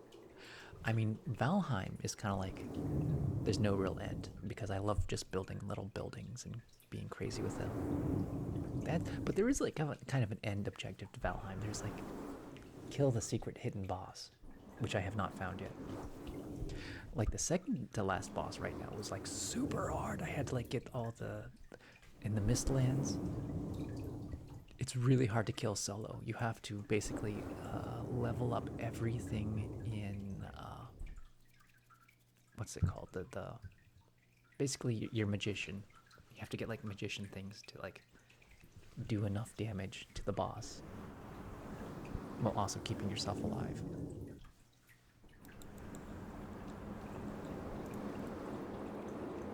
God against pickles.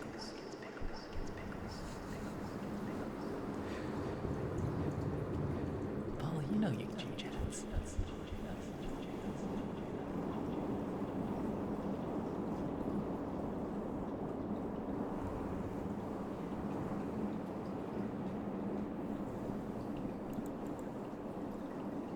Like the one thing I know about Satisfactory is there is an arachnophobia toggle, and it's hilarious.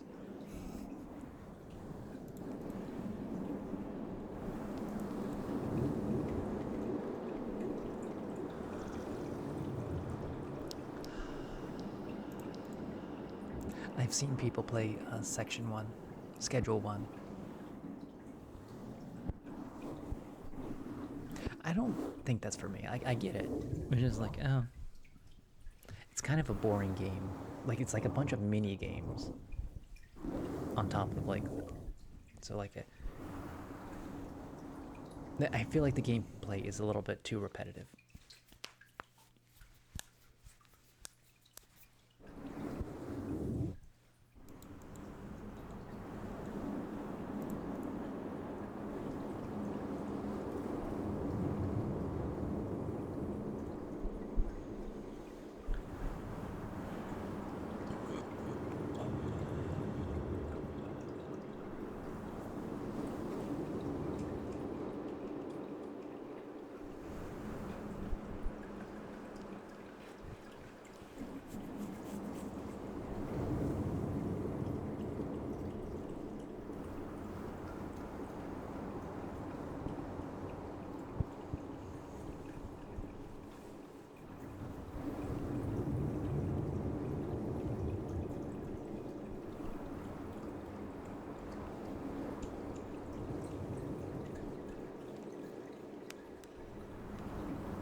Has anybody played Factorio? I think that's the same thing. It's top-down Satisfactory.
I think you would like Factorio. They have trains.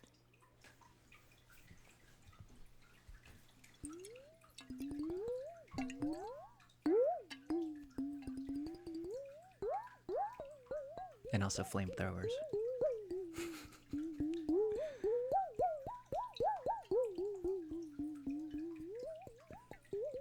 I mean, Factorio is kind of like its own thing, in my opinion. And it's like, you could like make this crazy, crazy system.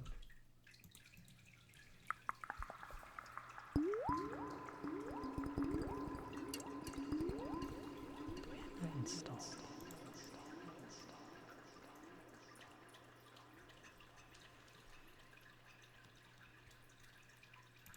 There's also drones in Factorio, but like they're like resource drones.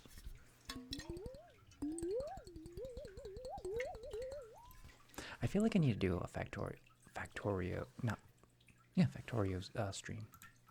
Because, like, that might be a good one to do.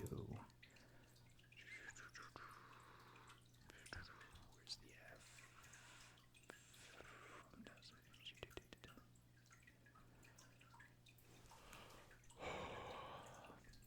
F? Factorio.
1.5K viewers first. VTuber Mickey Mouse. People like VTubers. Are you looking at ASMR?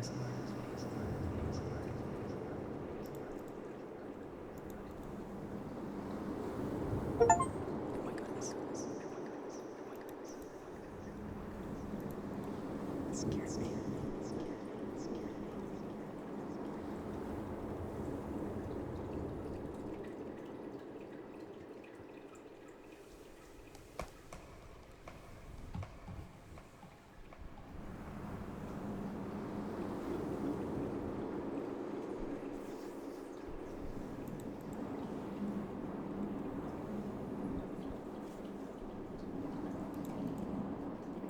That was me finishing downloading Factorio.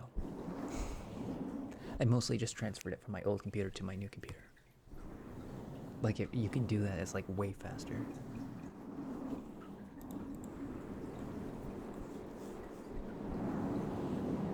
I forgot to make a noise.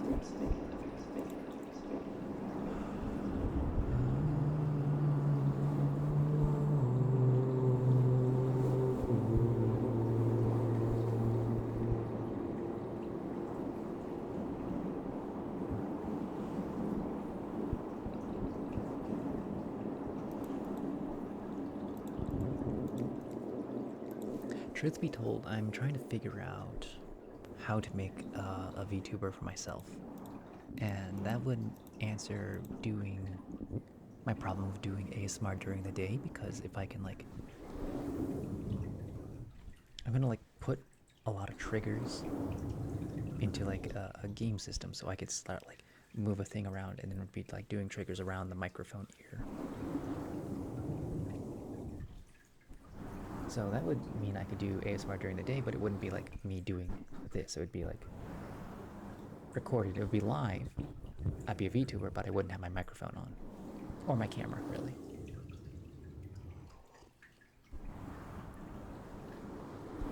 It would just be it would be a different trigger altogether.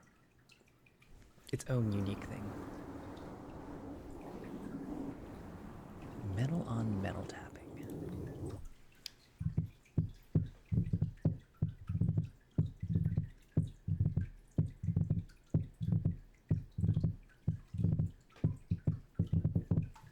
Give me a second. Boop, boop, boop, doo, doo, doo, doo, doo.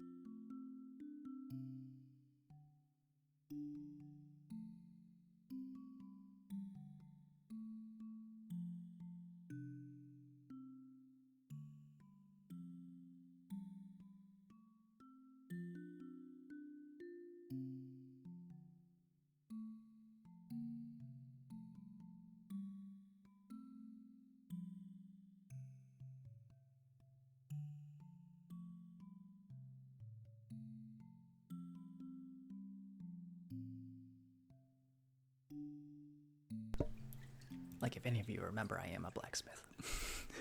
Not a very good one. But I have the tools.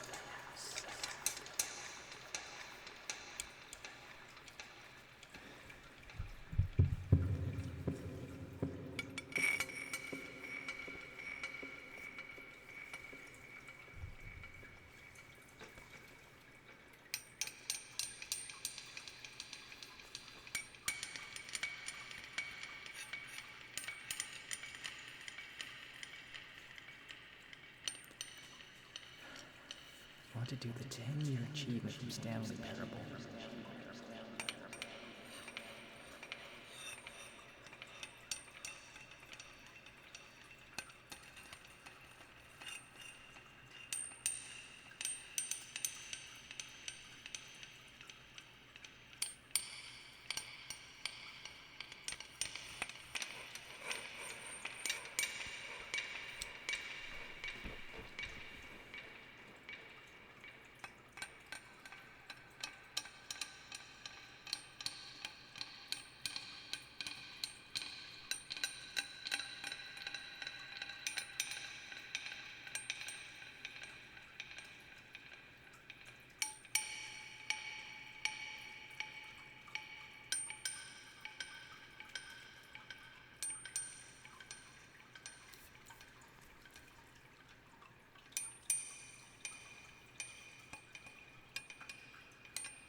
ways of extracting your teeth.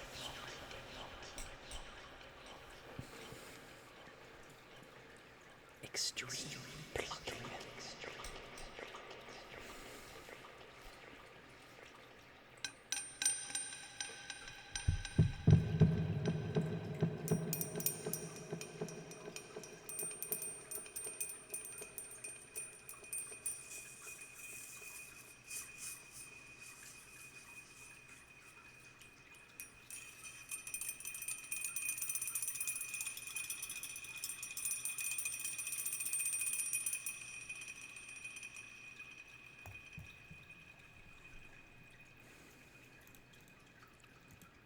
You know, I'm an absolute moron because you said metal on metal, and this is the first thing I thought of.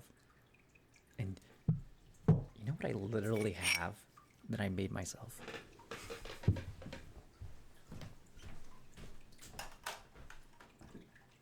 I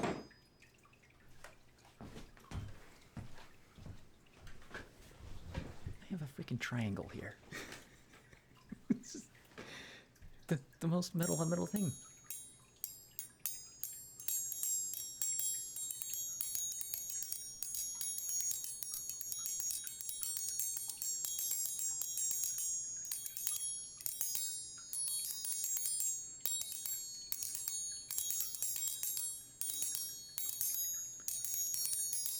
I think you all know it's dinner time.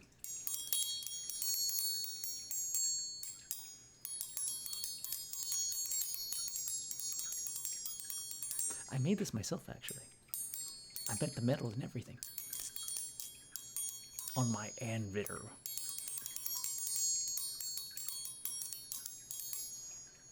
Okay, the reverb is going to be insane. But I'm going to do it anyways.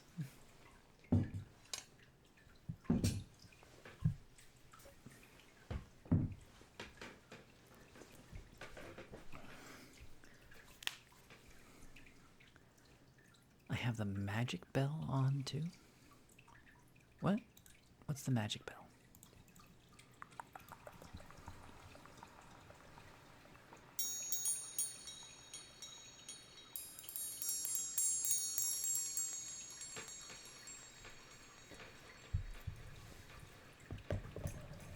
Do you mean...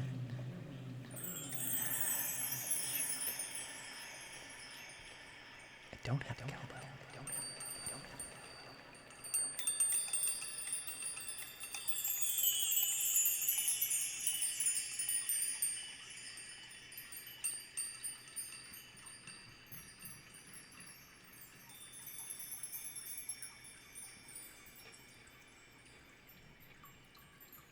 What are those called? Wind chime?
more views. Views are for suckers. Because you have my stream all to yourself and not overwhelmed by all the other people.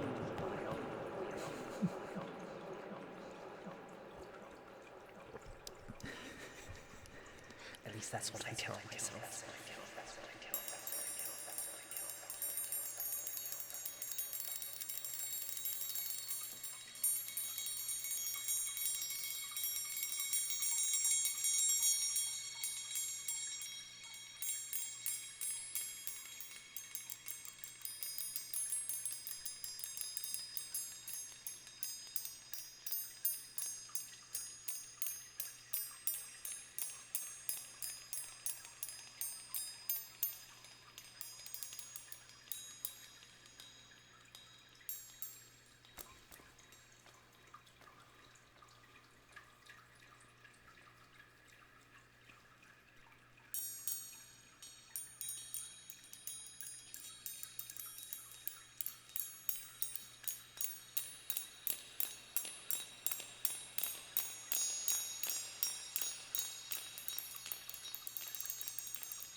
In high school, I was bad at math, but now look at me now, trigonometry. I am working with my own triangle. The Pythagorean theorem can't stop me now. Oh, no, that's a water fountain in the background.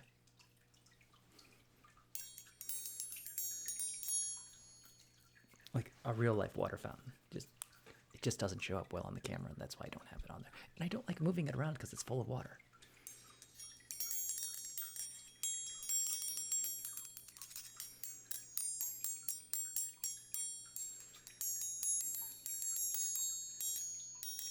It helps hydrate my rooms because it gets rather dry here in the winters.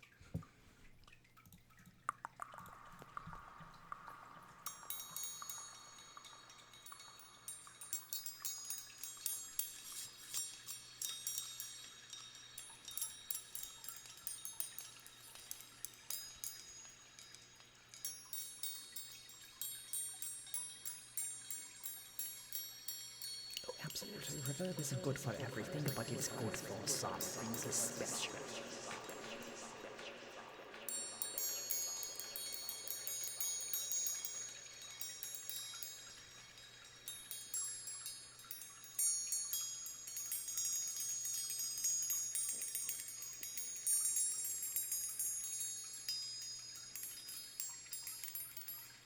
I don't get that joke.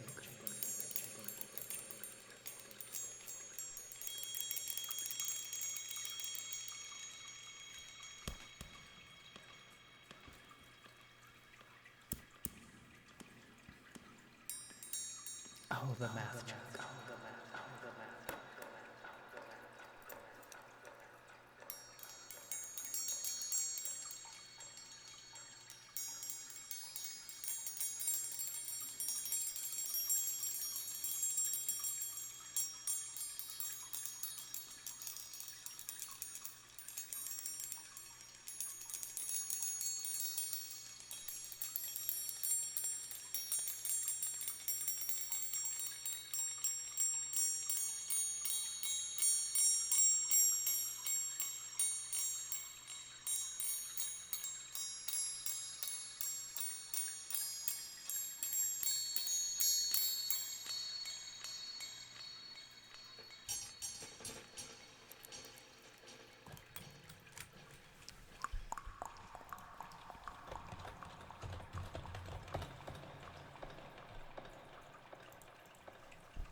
If you're curious about my triggers, I have a menu.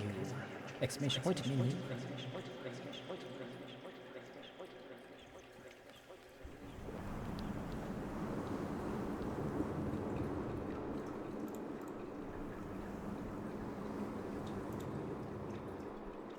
Yes, I have a quite collection of triggers.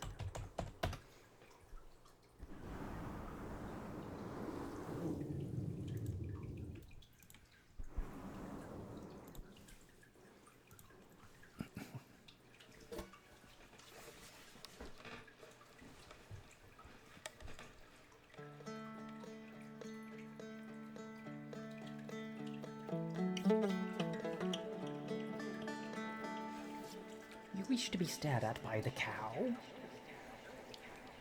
Why we can accommodate you? Because it's intense stare, cow.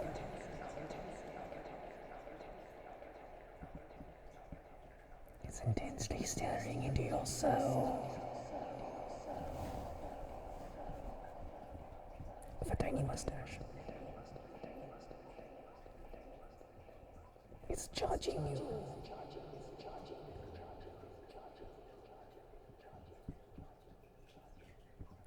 But it needs to judge you with its stare.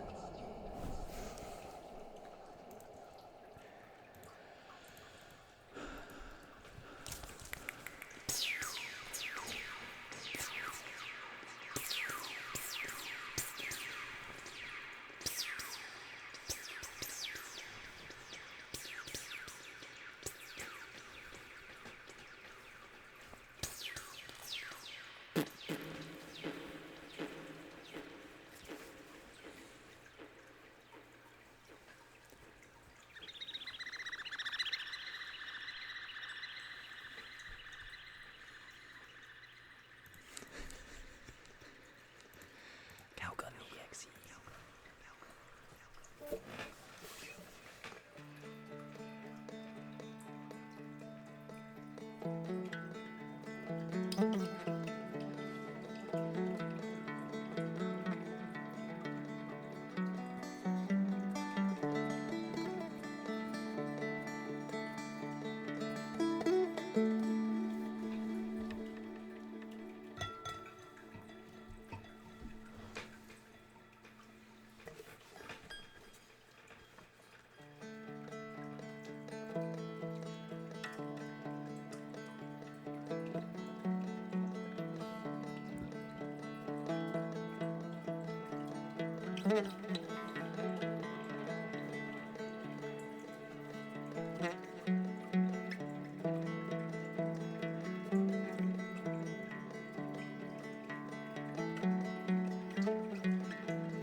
flex. Okay, we can flex.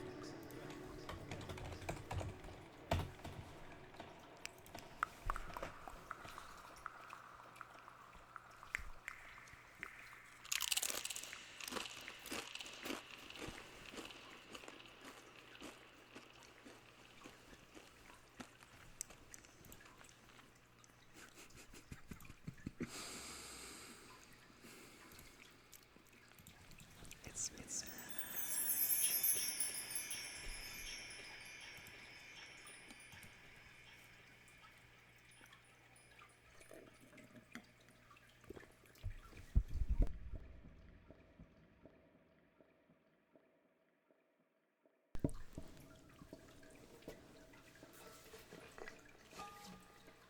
well, I mean, it's magic.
don't know what the cast theme is.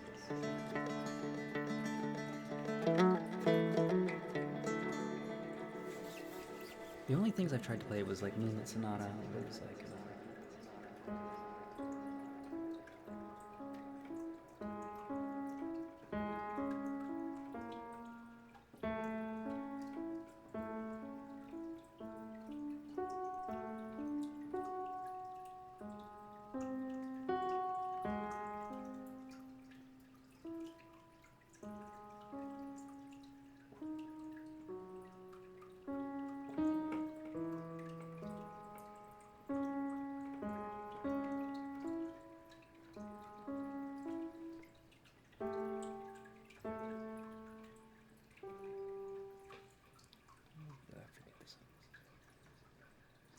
It's been a minute.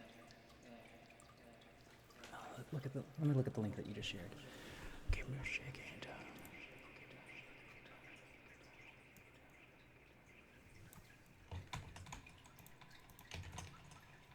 And now I have to mute this so you guys don't hear it.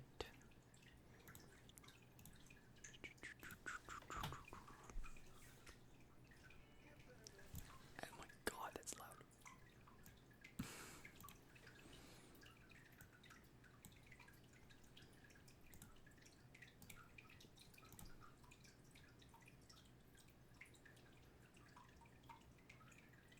I will not be able to ever play this. It might be on my list of things to learn. I would learn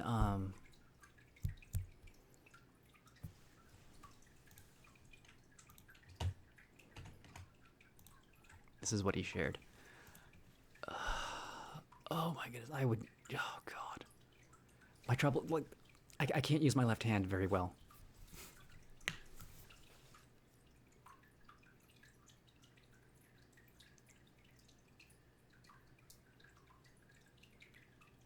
It's beautiful. I love it.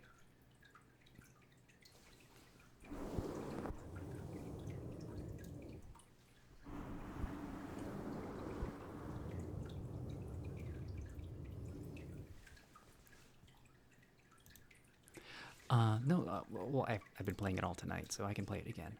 Let me turn that back on. Okay.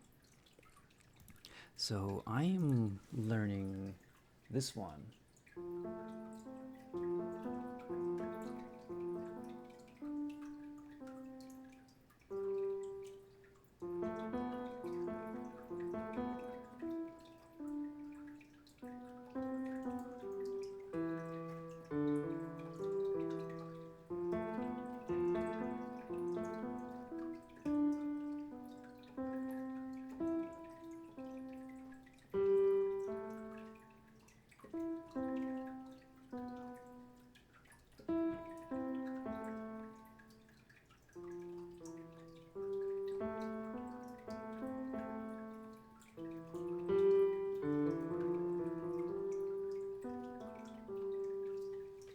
Yeah. No, that's not Majora's Mask. That's Lost Woods.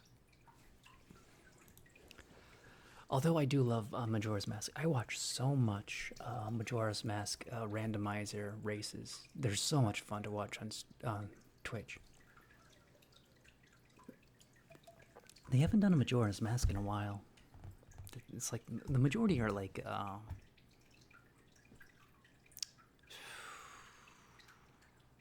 was like 1 month or so that they were doing it like every day, Majora Mask tournaments. But as Ocarina of Time gets done a lot. As for randomizer's sake, I like the Majora Mask randomizer the most because it's like because the game itself is such a playground of randomization. Like it's easier to understand. Like as where like the whole game is a side quest, and that's what makes it so much fun. But Ocarina of Time, it's like, yeah, I get it. It's still a fun randomizer. Yeah, you wanted me to play.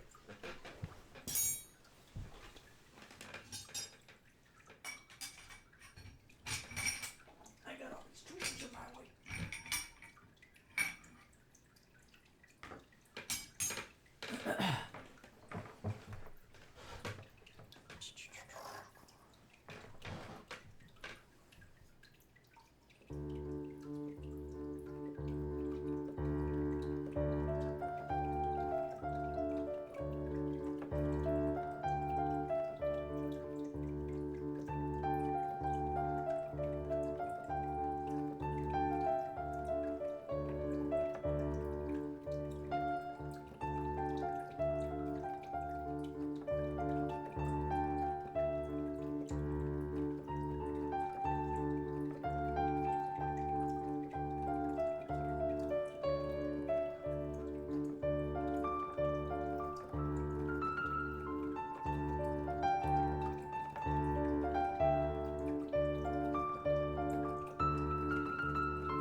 edition. It's like a modernization of Song of Storms.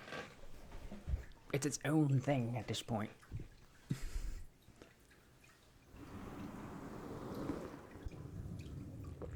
I like the bug-eyed Link there. The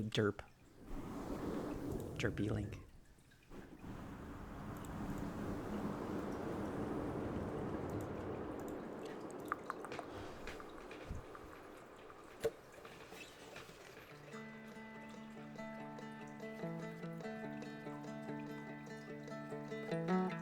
Oh yeah, with practice I can do a lot more with the piano.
It's the same hat, just I put another one on.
I'm going to the restroom.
I try to do something funny for the title every time. They're not always great. I mean, like, what was yesterday's? It was peanut butter, rock candy, maple sugar. They're just like peanut butter, rock candy, maple sugar, peanut butter, rock candy, maple sugar. Very, very musical.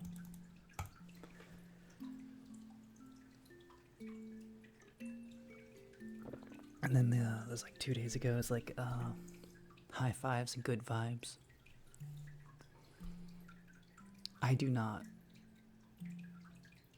I only know some of Warhammer lore. And I say some of it because I know there's a lot. I know there's a lot of Warhammer lore. But it's also really entertaining. So I was just like, I like the Orc boys. They seem like the most fun group. I like Slanesh for obvious reasons. just the fact that they became into existence because the elves got bored with their immortality.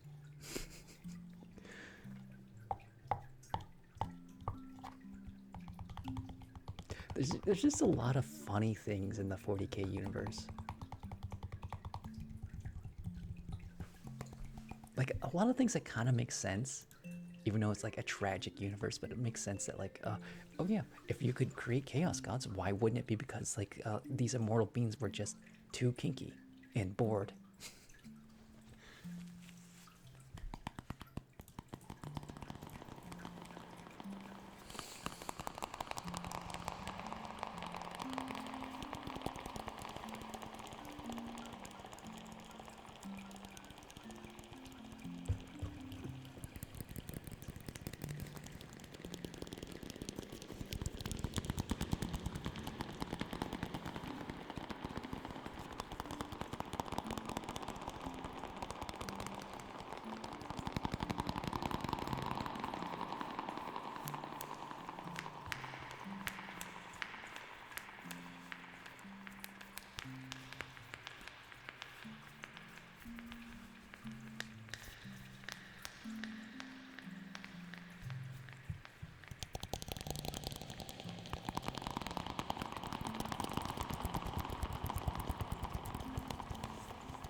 Yeah, like I heard that Nurgle is like one of the more wholesome chaos gods because that like, yeah, they're all about pestilence, but once you're like connected to the hive mind, it's like you're part of this whole loving family.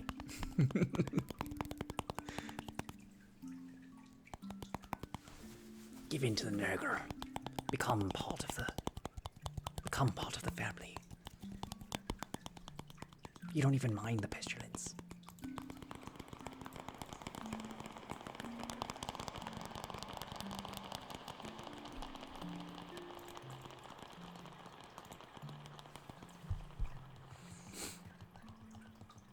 I don't know what army I would have if I had a 40k army. Like I don't know enough about 40k. I would probably do something with the blue boys just because they're the blue boys. And orcs would be an obvious second choice. Actually, I might do orcs before blue boys. I know there's like a bunch of different factions in the human realm.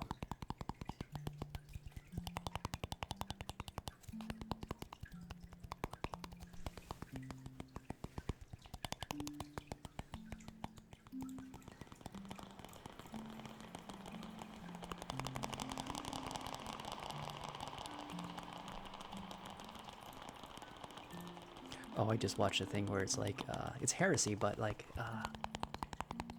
is the Emperor actually a chaos god? And they break down all the reasons why, like, it could be.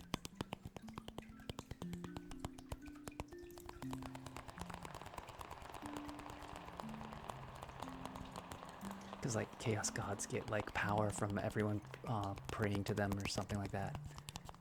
And everyone prays to the Emperor. So, and, like, people sometimes get magic powers because they pray to him.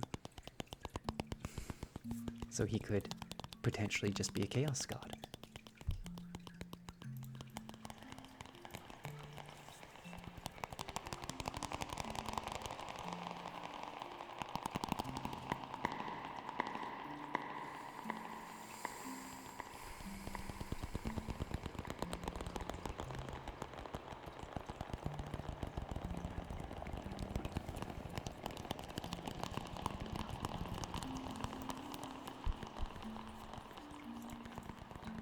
I also find it deeply hilarious that the humans don't understand technology anymore, and technology just became religion.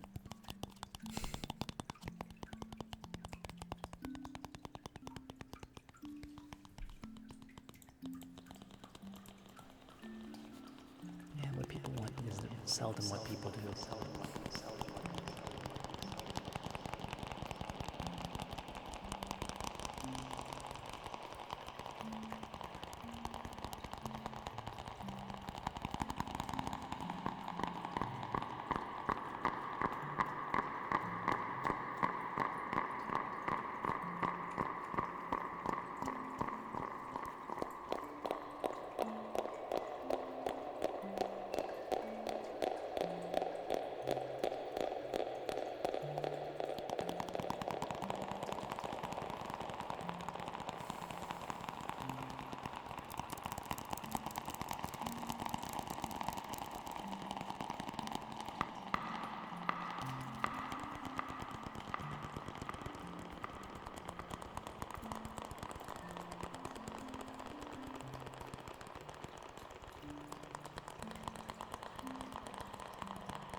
50. That, yeah. That's one of the reasons why I didn't get into 40K. It's like apparently even the books are super expensive and numerous.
almost 7 in the morning for me.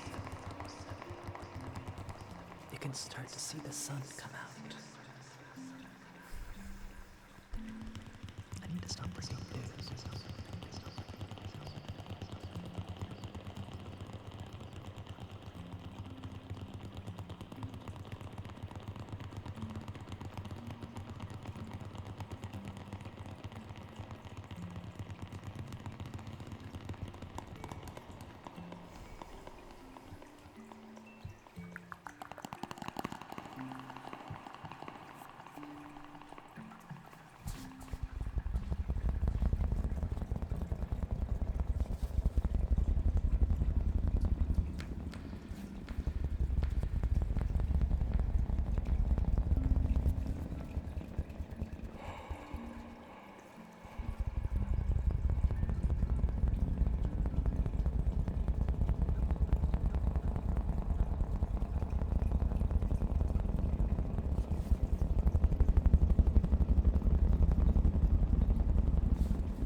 What's the 100 redeemed? Oh yeah. You mean yeah? Yeah. You don't even need that. Nobody's talking right now. That's basically redeems are mostly to like raise your hand and like so I know to pay attention to you. Shushing.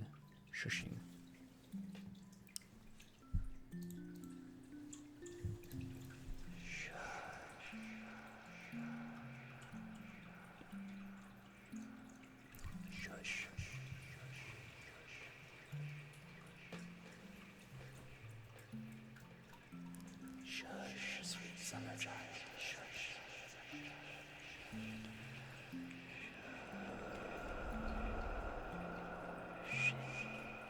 Redemption. Shushing redemption.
things in my head, yes. I could have more things in my head.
It's getting hungry. My night's getting very hungry.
is 7 o'clock in the morning. I would go longer, but people start to wake up around this time, and then it gets rather noisy. And I do not want it to be noisy for all of you. So we are going to be ending the stream at this time. So may you be happy, may you be healthy, may you be peaceful, and may you be safe. May everyone watching be happy, may everyone watching be healthy, may everyone watching be peaceful, and may everyone watching be safe. May all things be happy, may all things be healthy, may all things be peaceful, and may all things be safe. Here's Sunset Lullaby, and I'll be looking for people for us to vote to raid, if there's enough people to vote for.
It got a little noisy.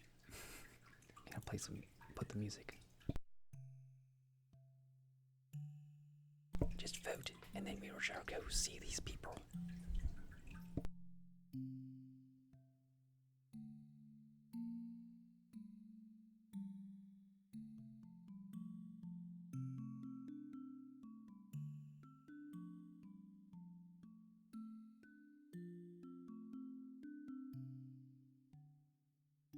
We're off to see the next raid. Come with me. Let's all go see who we're going to see next. We're going on a journey.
go see Melvie.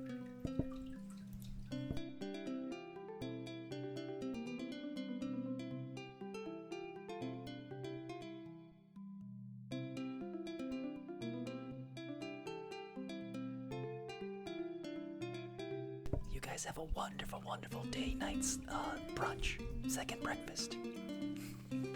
I'll see you all later.